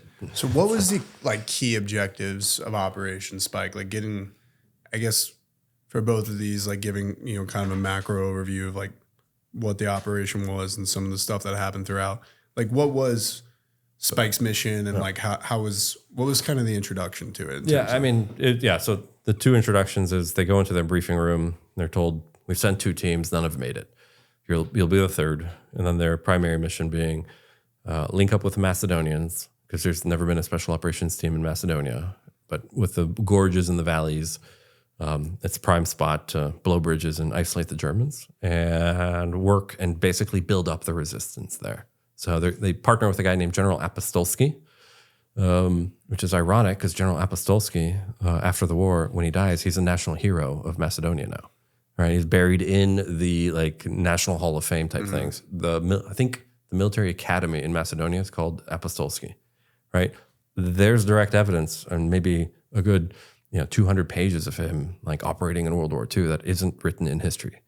Right, that's crazy. Yeah, about him, how he like prioritized certain things and how he like attacked the Chetniks. How he managed the situation. You're like, oh, right, like this is cool. Right? This is going sort of like the monoliths of the T-walls that are going to be there for another 2,000 years, right? Like this is like a capture of history that never would have been written any other way.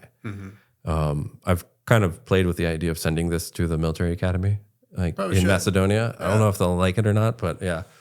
So they should know. They should know. Yeah. So no, it's cool, and they're being told just like hey, you're jumping in. Good luck. Call us when you need us. And what exactly was their mission objective? So partner with build up the resistance in Macedonia. Work with General Apostolski and kill Nazis. And you're like, okay, easy enough. And gather. And recover downed airmen. Okay. And so there's another book called like the Forgotten 500. It's about the Haylard mission. But what I learned later after doing this research was the Haylard mission, or Operation Forgotten 500, was a fictionalized book about the mission with very little factual, events or like first person accounts. Operation Haylard is like 30% of this book. Like Steve wrote about it because he was doing it. And so I started laughing. I was like, Steve, you son of a bitch. Like you've captured so much history. Not only did he capture the start of OSS turning into the CIA and special operations and special forces, and then, the Haylard mission, and then birth of this, the Cold War as it was happening, because he goes into he talks about the people that were believing the ideology and how they were executing each other. And, there's one point Steve gets asked to give like a rally speech at this town, and it's led by communists. And they're like, oh, yeah, even the Americans are supporting us. This is how good communism is. And so Steve stands up and he's like, I don't believe in any of this at all, right? And he's like, yeah, good for communism, but what about you people? What about like the Norwegians and the French and like, everybody? And like he really talks about the bigger picture, right? And you can see the commies being like, oh, this isn't the speech we wanted. And that night they send guys to go kill him at his house. No shit. Right? That's how ruthless the commies are, right? Yeah. They don't like you. They're not going to negotiate with you. They're just going to kill you, make it look like an accident, and move the hell on, right? Because their agenda is bigger than the transition. And so Steve captures all of that. You're just like, oh my God, like he wrote it, and there's no surprise why he wasn't able to publish it, because the very guys that were in the book were still alive when he tried to publish it. Yep. And the agency was going out and trying to recruit those people, right? Becoming leaders at the agency. And then to like really showcase that like Churchill was full of shit with the percentages agreement with Stalin, and that the US got used and supported the wrong side.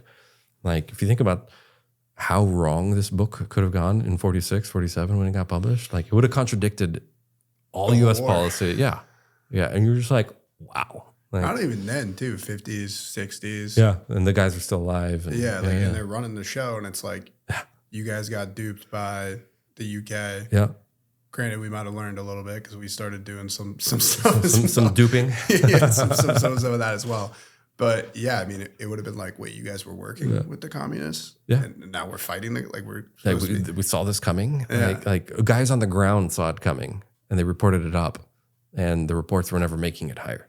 So they were getting like squashed there. They were getting squashed by like the field officers, by the desk officers. Was there a point that they did like that it finally got like, hey, we got to fucking work with the right side here? No, because by the time they realized that, so I did more research on the OSS they were operating out of Bari, Italy. Mm-hmm. Apparently, they'd been infiltrated by communists because part of the plan was that Tito, who eventually became the dictator of Yugoslavia, was like, hey, through Churchill, with Stalin's backing, was like, hey, well, if we're going to supply our partisans, we should have people in OSS headquarters coordinating the supplies. It made sense on paper.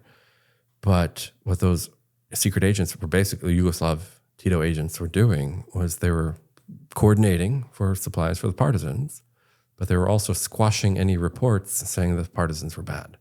Oh, shit. Right? And then there's one report in there I was reading that one of the guys got honeypotted, one of the main majors of the intelligence department. He got honeypotted, and then his honeypot would like read the reports and be like, oh, this one's not accurate. And the guy was like so in love and just like hornballed out. He's like, you're right. You're right. No problem. Then he turned into like a soft commie. And like there's guys in the field. And this part of what's amazing with Trifecta. Because so Dick and Stan, they split out of Spike and they go run their next mission in Trifecta. And they're operating for like a month, sending Morse code messages. Nothing's getting received. The planes are never showing up. They're running out of supplies. They're like having to do hit and run missions just to gather supplies. They're having to raid villages, and like the Bulgarians are coming and like they're getting strafed. Like these guys are literally in it to the end, only to find out that one of the field desk officers in Bari HQ never reported that they were even on mission.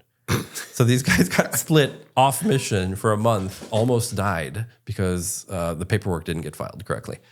And then once they figure that out, right, because they improvise, they figure it out, they get back on mission, and then, about 6 months later, Captain Dick is being told he's getting promoted to be a major to lead a joint SOE, joint Italian mission, jump into the Alps.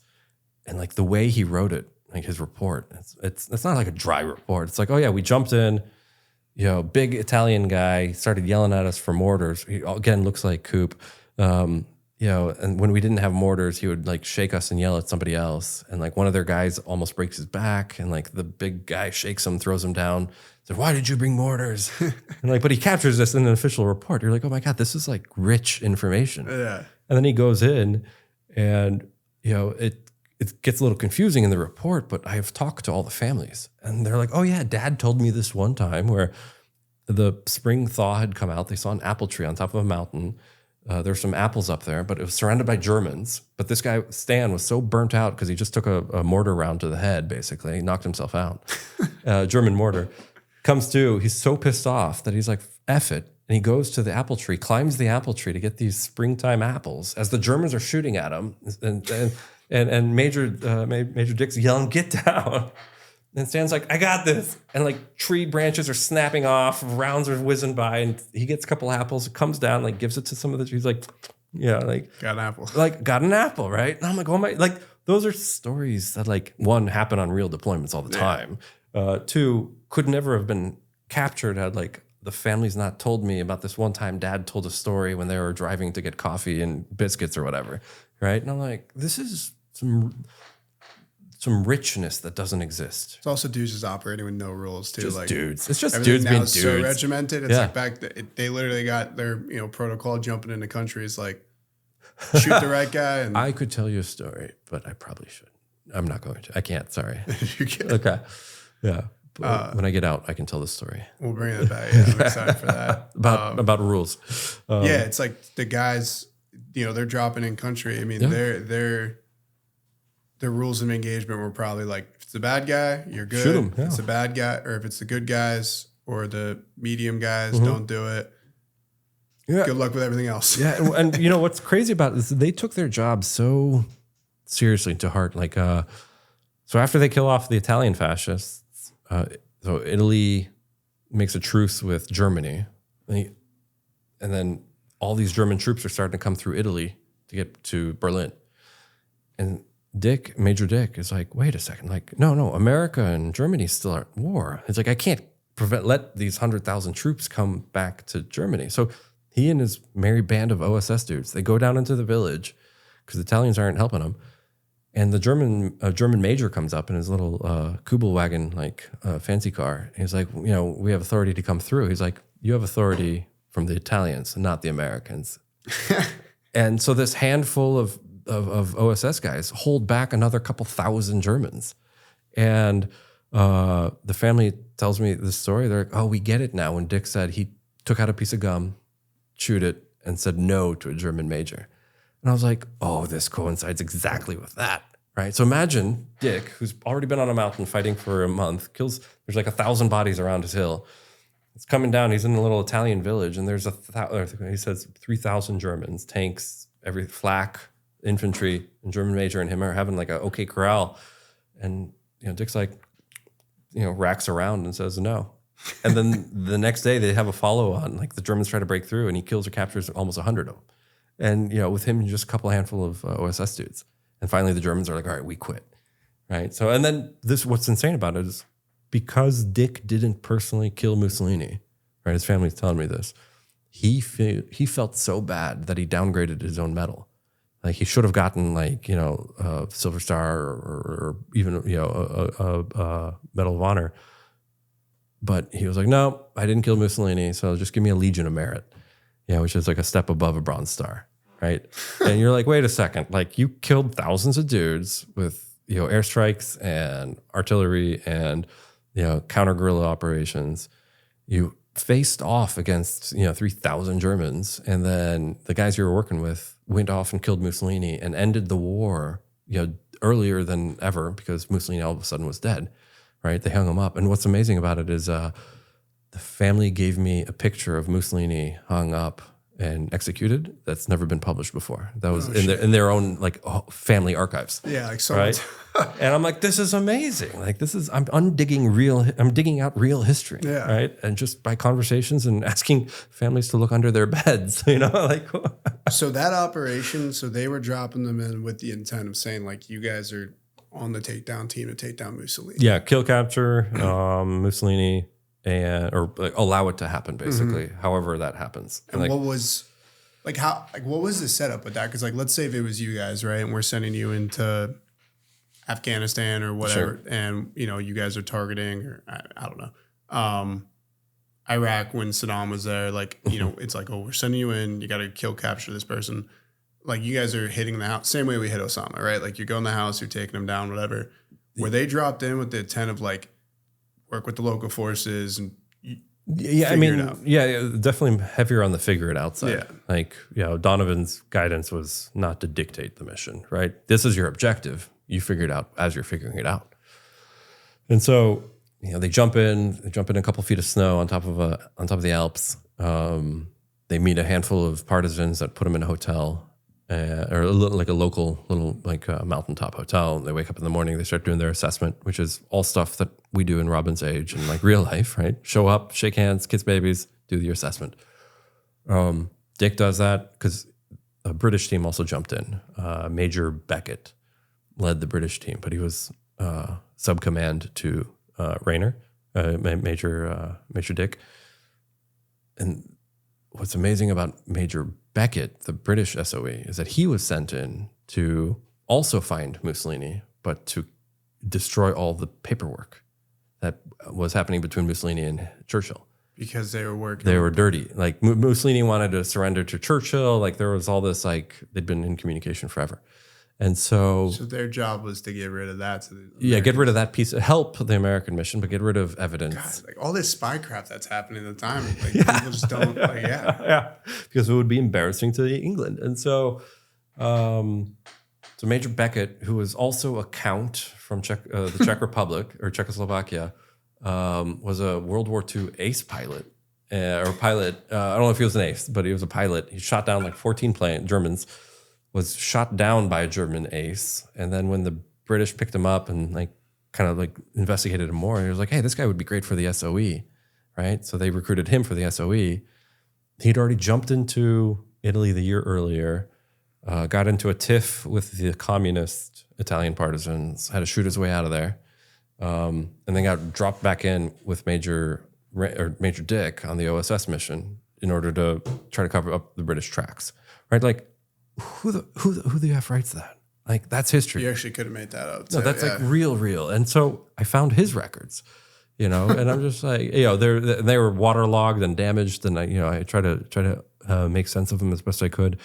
But to know that he was part of the mission to do that, and so he actually went over the Alps to Bergamo, while Dick and the partisans were trying to go up through to Lake Como to the west under Switzerland, and like all this is happening, and they're like, mind you, they're fighting for their lives against thousands of Italian partisans that are like rushing up these hills in waves of like 150, and they're mowing them down and like shooting them and like doing mop-up operations. You're just like, this is insane. Well, what makes it real is that second level story or, insanity too. Because like the story itself is crazy. If we made a movie and said, we're dropping this team in. Netflix docuseries. Yeah, the British. But like if it was just like, even if it was, made by Tarantino and he's like, oh my God, we're gonna do Inglourious Bastards type, but it's, we drop in this team, the British come and whatever. But the fact that there's a motivation that the British have, their own motivation, like that's how you know it's real history, because there's like, there's layers. multiple layers to this, right? Like, and the third layer is the Communist Party knows that as soon as they finish up, they're like, we're taking over. Yeah. We're kicking everyone out. Everybody's just waiting for the next bite. It's one fish after another, man. And like, you're reading it, you're like, this is awesome. Like, this is. And so like to have touched it and uncovered it and be like, someone take this, like appetize the shit out of this. This is going to be amazing. So how did they end up finding Mussolini? Or like what, because I'm so interested in the craft that they had to use for this type of intel gathering. Yeah, so Mussolini, the Gothic line had just been breached. So everybody was rushing into the north. Mussolini realized that his time was up, so he was going to try to make it into Germany, but he couldn't make it north because Major Dick had blown up all the bridges and isolated them, and then he couldn't make it south because everything that Joe Koski had done to breach the Gothic line had like come into play, and so he was like, screw it. So he grabs a couple of his cojones, and they jump in a German convoy, and they're going through the Alps. But they can't make it because all the partisans that Major Dick is directing have blocked off the Alps, but they're like, we're just going to bust through anyway. And they don't bust through. And somebody recognizes Mussolini because he's like the most famous dude in Italy. Yep. And they like literally Gaddafi him. They grab him out of the vehicle. They grab, everything he's with. They grab all his people. And they line him up on a wall and they execute him. And then the next day they take his body into town and they string him up, which is the famous picture. Mm-hmm. So it's, they Gaddafi'd him more than anything. So how does the team evac from there at that point too? Is that its own challenge? Yeah. So after everything collapsed, so the Italians basically capitulated late May, early May. And then the Germans capitulated like 7 days later. Mm-hmm. And so then you just have they're a stay-behind team almost. And they're like, all right, we're just going to wait till the front catches up to us. They've already been there for like 2 months, right? Yeah, so they know everybody. They're in Italy too. Yeah, they're in Italy. They're friends with Italy or with all the Italians. They're protected by the partisans who are now the new government in Italy. The Draculich family from Trifecta, they said that Sam came back so fat with just like puffy chipmunk cheeks because the Italians kept giving him little cakes and saying, thank you, America, thank you. Pasta and cakes. And he just came back fat and happy. And so like, but that's kind of the thing, right? Like those are the guys you send in, guys that can assimilate quickly and see the human behind the situation. And so like for these guys, so they just waited. Major Dick became the de facto U.S. government representative until the front line could officially catch up. And they just handed it over at that point. Mm-hmm. So the team from Operation Spike, they're in Yugoslavia. What was like the overall dynamics there? Because the way I'm picturing it, it sounds like, you know, I don't know. When we were taking down Saddam, we're like Afghanistan, like early on or whatever, where we're basically like when we locked down the country, right? In the same way that they're approaching Germany and closing down there, it like dropping assets in that country feels like if we had put assets in Yemen at that time, just be like, all right, go fuck around in Yemen a little bit. Like, what was the long-term objectives in terms of having assets on the ground there? Was it to flip the country? Were they planning on doing it somehow way to... Yeah, to gather intel and strangulate the Germans, right? Because the Germans had just reached their point of overextension. So I'm trying to think like a modern representation.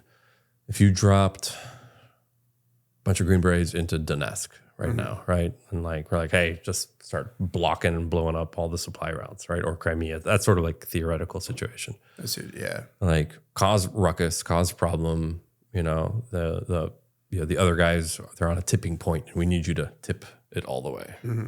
And so that would be the rough equivalent of like what's happening. Yeah. So, and then I guess following up with that, talking about the guys with Operation Spike. So it's funny, like, again, everyone thinks about, and you highlight this really well, like even from what I was able to get with the book and everything, is that a lot of people think the Cold War started in like late 50s or something. Yeah. But it's happening. That was 44. It was front and center 44. Churchill was in on it. Stalin was in on it. You know, the like, because the word Cold War wasn't coined till a couple of years later. But basically it was an ideological war, right? We're going to literally kill anybody who doesn't agree with us. And communism is the only option. So was there a worry for the guys in Spike when they were, they were there when it was wrapping up? Like, because that Iron Curtain was closing really quick, and obviously... Yeah, they had to watch their backs. They got isolated a few times. A couple of the other teams, more specifically from the British side, had been led into ambushes or executed or just disappeared without notice. No shit. Yeah. And so, like, you know, these guys were playing dirty before 44, right? Like, oh, these guys aren't going to drop us weapons, or they're going to report the wrong thing, or that we're going to get into like political, ideological arguments. Let's just kill them, right? And you're like, wait a second. These guys were pulling in like bundles of supplies, like tons of gear for you to fight the Germans, but because they said the wrong thing, you're just going to kill them. You're like, that's how deep this like Cold War went. Like this was happening before 44. And so, you know, for there to be like a rubber timestamp, you know, whatever the official term is, like 46, 47, 48, like, no, it's unofficially 45, 44, 40, like 40s. So, surreal. Yeah. And so you're reading this, you're like, oh man, like how would I feel if I was on that team? Yeah. I mean, like I just jumped in, you know, my major spouted out off at the mouth, and all of a sudden these guys are sneaking in and killing us. Like that'd be a crap way to go. And no one's going to even know about it. Listening to you, right? They're just going to think some Germans killed you. Yeah, yeah, or they're going to send another team after you. Jesus. And so, man, would they?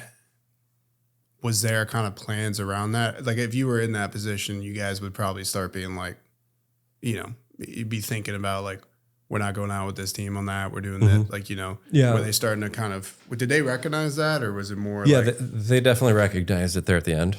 They were getting standby orders and everything else, which was why this book was so, or the memoir was so compelling, because that's the exact same information we were getting told. Stand by. You might have to fight for your lives, or you might have to evacuate in a few hours.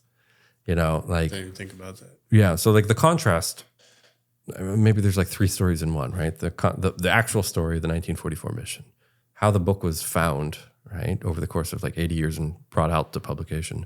And then the fact that it was happening at I was reading it at the exact same time that the next big war was falling apart, you know, and you're like, wait a second. And so, which was great with our Afghan partners, we're like, hold on, like the Afghan government's collapsing. Whose side are they on? Right? Because we were working hand in hand with them, just the same way Spike Team was working with the partisans, right? And at first, everybody's on the same team, and then all of a sudden, you're like, wait a second, that guy looked at me funny. Did he look at me funny because he's having a bad day, or is he really just going to plan to kill me one moment? You know, and so, yeah, when we were running operations in Afghanistan there at the end of 21, like we were working with the Afghans, but we had to get a couple guys escorted off. right? We're like, something came up on this guy, and we're not going to sit around to figure it out. We're just going to put him in cuffs, walk him over to General Sadat, and release him to him and say he's not welcome back. Mm-hmm. And we're just going to be gentlemen about it, right? And that's what we had to do. That was a luxury we had. But Steve and them were like, "Hey, we can't piss anybody off because they did try to come and kill us at night, or they're going to isolate us, or they're going to accidentally not feed us." Like there are a couple of instances where they were like didn't get fed by their own partner forces because they'd pissed them off. Yeah, and you're just like, what the hell is going on? But like these are real SF missions. Like you are in their territory. Like you are. If it goes wrong, it's going to go wrong for you first, and then somebody's going to figure it out, right? Like so, there's always me, the team and I, we always went out together. You always had a backup grenade. You always had a backup magazine. You were like, and to operate in that, it didn't matter that the generals were coming and saying, "Did you call your families today? Don't worry, you'll be the Alamo. Don't worry, we'll back you up." It's like, no, but who's backing me up right now? It's like me and my buddy. Yeah, if this goes wrong now. If this goes wrong now, I'll kill everybody here for him, and he'll kill everybody here for me. Like that's it. We're not going to negotiate that. Like that's just going to be how it's, and it's going to be in the report saying, we felt threatened, we were threatened, everything was eliminated, moving on. And that was just part of the reality that we were in. But like it's funny to see that situation was planned literally at the start. Yeah, so yeah. When you're operating behind enemy lines with unknown actors like that. Right, yeah. And so you don't know who's on your side at a certain point, right? Because people end up being people, right? People start prioritizing themselves. People start freaking out. And so you can see how Steve, when his friends back him up, but then his friends get in trouble for backing him up. And so then he has to come in and try to like save them and pull them out and like so. And were they trying to outrun like the Soviet front closing in, or did they like as soon as Berlin was closed out, they said, "All right, get out"? Yeah. So I mean, what's interesting about this is you have Western history, which is England, Normandy, France, Berlin, right? That's basically what World War II is. Our little roadmap. Yeah, it's a roadmap in World War II history, right? This covers aspects of history that have never really been talked about because it just doesn't. There was no Normandy aspect of it. It's not a quick, clean story, and in a way, it never got to get told, right? Normandy has easy good guys, easy bad guys, right? France and then Berlin, easy good guys, easy bad guys. But this talks about all the complex layers. It's like a jigsaw puzzle, right? And you're like, wait, everybody's a good guy, everybody's a bad guy at different times. And so, like the Mediterranean theater and whatnot, like to go in the depth that they did. And I mean, down to, I found pictures of General Apostolsky. We know what he looks like. We know what his horse looked like.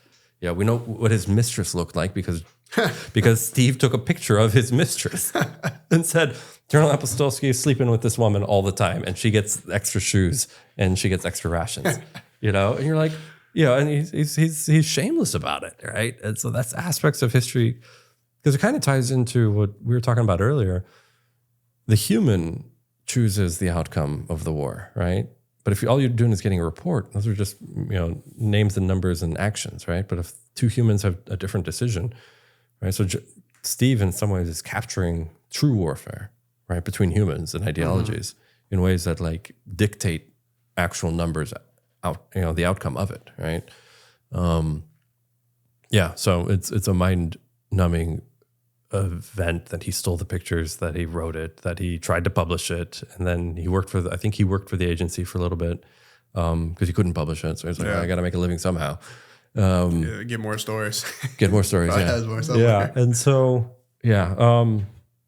so it's one of those books that like I still don't understand the gravity of it. Because there's just so many layers. It's like trying to look at the sun and saying, give me a picture of the sun. You're like, well, no, it's top down, bottom, inside out. Like how do you want to see this sun? Because you can spend years looking at it and appreciate every view.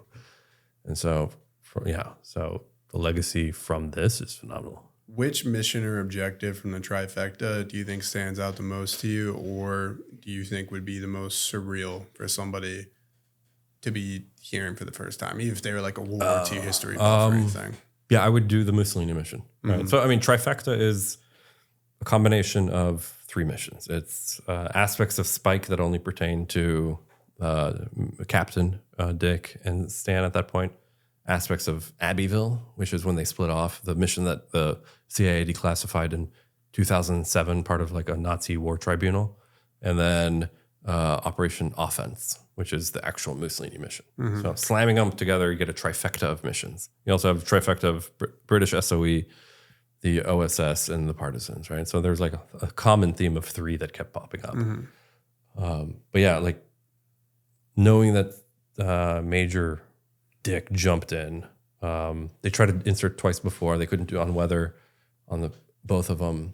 When they got back on the second mission, the morning of, and this is a family story, the morning of, they walked in and there was a guy tied to a chair in the middle of the OSS headquarters foyer.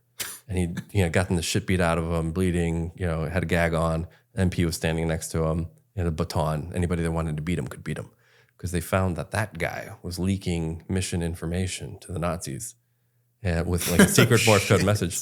And Dick's mission that got canceled for weather was on that mission that had just got leaked the night before. So the only reason they were alive was because the weather was too bad to jump in. And they show up the morning of to find out that this guy had ratted them out, coordinates and drop time. So and they would have been toasted, like caught on ground. And there were plenty of stories. Devil goes into it where OSS teams would jump in and be ambushed on infill because someone was leaking it. And turns out that Dick and Stan were only alive by happenstance, which resonates when I didn't get on the Rhino bus because I needed a cup of coffee. Like sometimes you just survive because something happens. And so I was like, holy shit. And that was like a family story, right? And so I put that in there. I was like, this deserves to be told, as the family told me, because Dick told the family. And I'm just like, oh my God, this is amazing. It's like OG CIA too. There's people with a baton. Like, anybody want to take a whack? Yeah, that's how it is in there, And they jump in on the third one, which is a frustration for them because they've been delayed by a month. So the Gothic line is about to get assaulted. They're already a month behind schedule. And so they show up on the ground and within 5 days, like everything starts happening. They're blowing up bridges. They're getting tracked. They're getting surrounded. But if you want to know how like the literal final days of Mussolini and the literal final days of the untold Italian front went down beyond enemy lines, like in the Alps, like trifecta with the latter third is like the mission. So, but if you want to know like how Green Berets operate, definitely Abbeville, which is their middle mission where their radio didn't work and they had to like survive on wits and good fortune. Because they're talking about how Commander Bohr is their Macedonian partner. And he's like, well, we're out of ammo, so we're just going to go raid this village and, try to take money, take hostages and, get food and everything else. And then they're like, maybe we should just kill you guys. Like, you guys are like dragging us down now. And like Dick and Stan are like, what do we do? So they like handwrite a message and send it back to General Apostolsky, who sends it back to Steve, who Steve then radios back just as they're like reconnecting because like Stan had cracked the codes on his books. Anyways, so you're just like, Jesus, like this is rough. Like every moment they're like constantly on their toes. Yeah. So what happened in Devil again? So Devil was Joe's second book that he wrote about his time on the Gothic line. Okay. So so this is all happening. There's like beautiful like mapping, right? So you got Steve over here doing his stuff in the Balkans.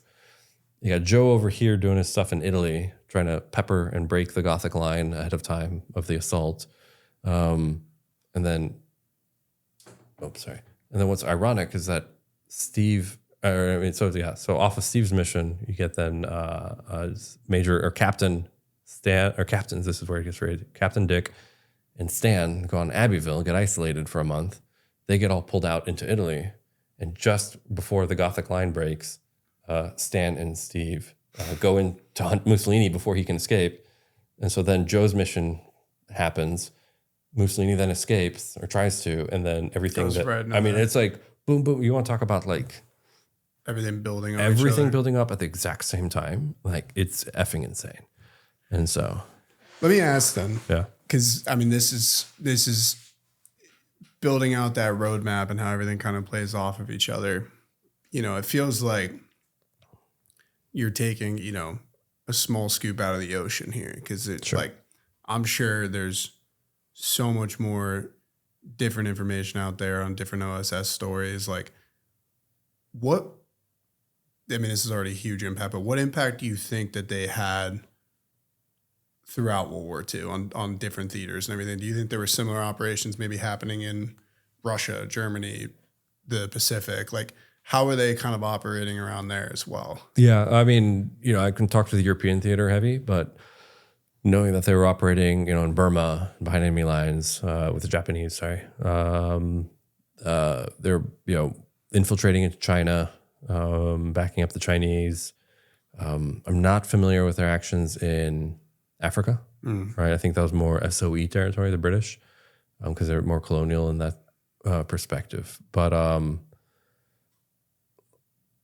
it's basically the Germans and the fascists had like a standing order that any American OSS team goes in, and it is like they have to get captured and killed and tortured to death and then killed, right? And that when Steve and Spike teams jump in, like the next day there's 15,000 Bulgarians chasing them, and they chase them for 2 weeks, right? And they're going up and down mountains, they're getting chased and strafed by planes, and so like if you look at it from a operational perspective, you can send 5 guys in and it relocates 15,000 enemy troops for 2 weeks. Like you've done your job just on that, right? But then get the guys, because they were that effective, right? They could resupply the partisans, they could strengthen, they could coordinate assaults.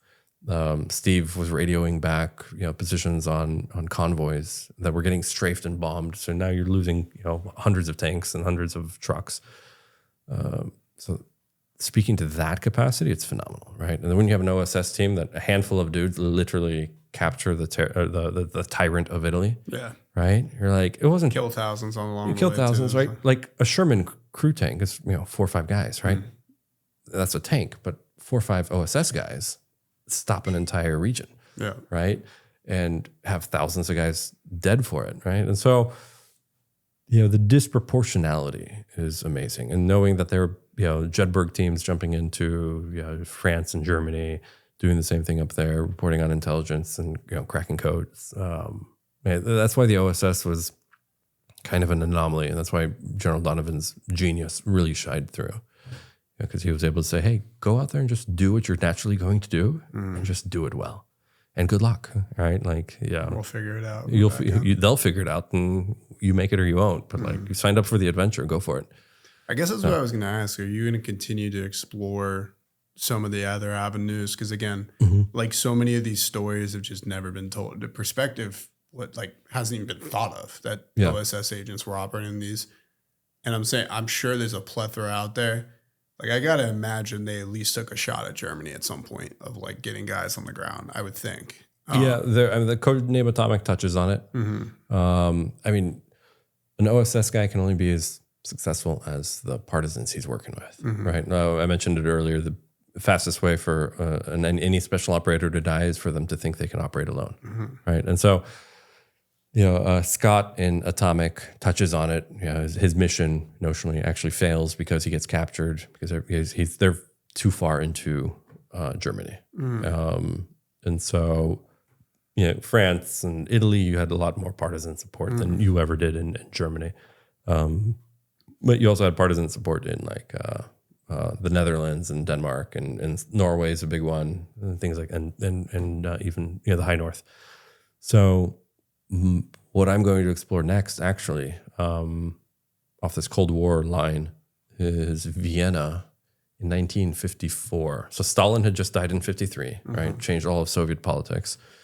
Vienna Accords kick in about 54 to 55, where Austria says, hey, we're done with this war thing. We're done with this Cold War thing.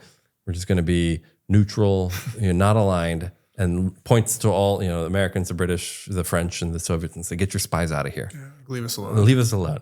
So I'm taking all the major characters out of Atomic and I'm putting them in that situation. It's going to be historic fiction, but it's told in a way that really captures everything that's actually happening. So that, because I don't know about you, like I would read history and I'd be like, sometimes it's just so boring. Sometimes it's dry. It's just facts, right? And so, some historians get it right, some don't.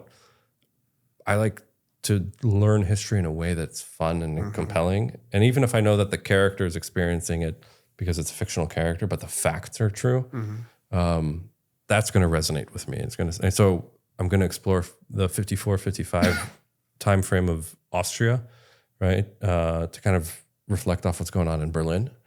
And then what's exciting about that is that I was talking to the Draculich family with the Phoenix and everything else. And so that's going to tie into early Vietnam and all the conspiracies that happened there. And apparently there may have been some nukes that got lost and some Davy Crockett's in Vietnam. So that might be the tie-in to 2, 3, 4, 5, the 6th book. Just got all the listeners all hooked in with that. Yeah, I can write a thumbnail that good. Right. And so I'm going to write it in a way that doesn't get me killed by the CIA. Yeah. I told you got to retire once you start going down this road, because I think a book on the transition between the two would be pretty brilliant, because it's obviously been done, but I don't think it's been done with someone with your background and someone that can literally see how we're transitioning, you know, like is able to see exactly how that kind of happened, who was getting recruited. Right. How and the mentality behind it. Yep. Yeah, because it's easy to look from the broad picture, right? Like we were talking about earlier, where it was like, well, you know, they transitioned into the Central Intelligence Unit. They got a lot more power. People call it like deep state or whatever, and they get more control and this and that. But it's like, how and who are the individuals they're recruiting? And when they're operating in these countries, how are they operating in these countries? Like, you know, everyone likes to point towards, you know, Nicaragua or pick whatever. The Banana Republic. Or yeah. And they do those operations, but it sounds like it's so simplified when people like to put it. It's like the CIA just goes and does that stuff. It's like, yes, but they know how to do it. Yeah. And the way they know how to do it is because they got guys who were Green Berets, who were this and SEALs, whatever, brought them into paramilitary. It's like, now you're doing these type of, you know. Like and it's often just like a handful of dudes. Yeah. Right? Like, I mean, you know, with Spike, a handful of dudes, I mean, literally 4 guys got dropped off behind enemy lines, coordinated thousands of partisans to do thousands of targets or like hundreds of targets, and like set that country's history in motion. Right? Where like that General Apostolsky is now a national hero. And, you know, like you're like, wait a second, this was literally just a handful of dudes. Like, and so, yeah, to your point, like, yeah, I'll never write about it in a way that compromises national security or like, et cetera, et cetera. But like, if I can get the point across or the adventure across without violating any tenets of anything, I'd be happy to. You know? Well, it's good to see the discussion too, right? Like the transition of OSS becoming more complicated with CIA. And also, again, like all these agencies or everything, they're so different today than they were then. Sure. You know, the personalities have changed out. The rules have changed. Right? Exactly. Yeah. When you look at the Green Berets, you guys are vastly different than the ones that were in Vietnam. You know, those akin, like it's different wars, it's different enemies, it's different combat, it's just different. So I think that'd be awesome to go to. And I'm sure, you know, hopefully with doing shows like this and stuff, someone get, you know, like, I got to give this guy a call. You know, like I found something under Dad's bed. I mean, it's well, because like I said, I bet there's you'd like to think at least that, you know, they're doing these type of missions. There's, you know, when you guys are operating, right? It's like, it's never, we're just putting one team in one spot. It's they're here. You know, like we got guys in Africa, we got guys in Europe, we got guys in, you know, Ukraine, we got guys in Asia, we got guys everywhere. And it's like, you think they're probably doing the same, you know? But yeah, I'm excited to see the direction that you go with that, because I think it's an amazing series, and I do like that you're starting to add in the flavor with it too, where it's like... It's a natural evolution, And I think people are going to really kind of buy in on that. If you want to let everyone know kind of where they could find the book and everything. And, so yeah, it's on Amazon. I streamlined it. Everything's paperback, ebook reader, audiobook, or a hardcover. Perfect. So it's, you know, I just asked for positive reviews because, you know, I had to take a major leap of faith, like jumping out of an airplane, right?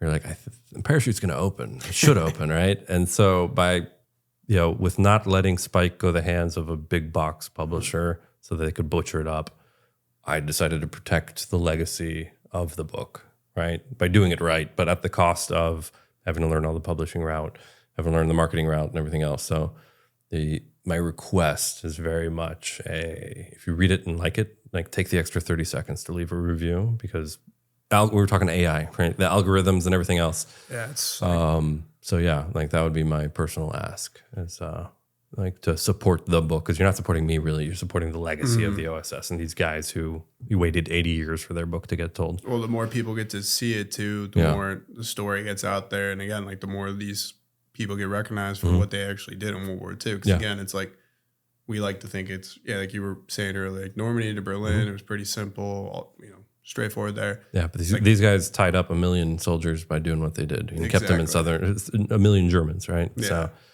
well, you want to throw out any contact and email, anything if people want to reach out for questions with the book, or if they have like further information? I'm learning the whole social media thing. So JW_Jack_official is my Instagram, and then codenamesecret.com is the website. So any of those things will put anybody in contact with me.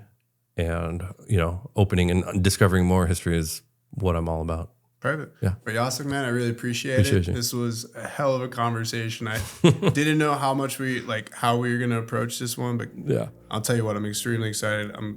We're going to have you back on soon. Like I was saying, when the next one comes out, we'll deep dive all that. But by the time you're back, I'm going to read all these because I'm excited for it. Excellent. I appreciate you, brother. Thank you. Awesome. Appreciate it, man. Yeah.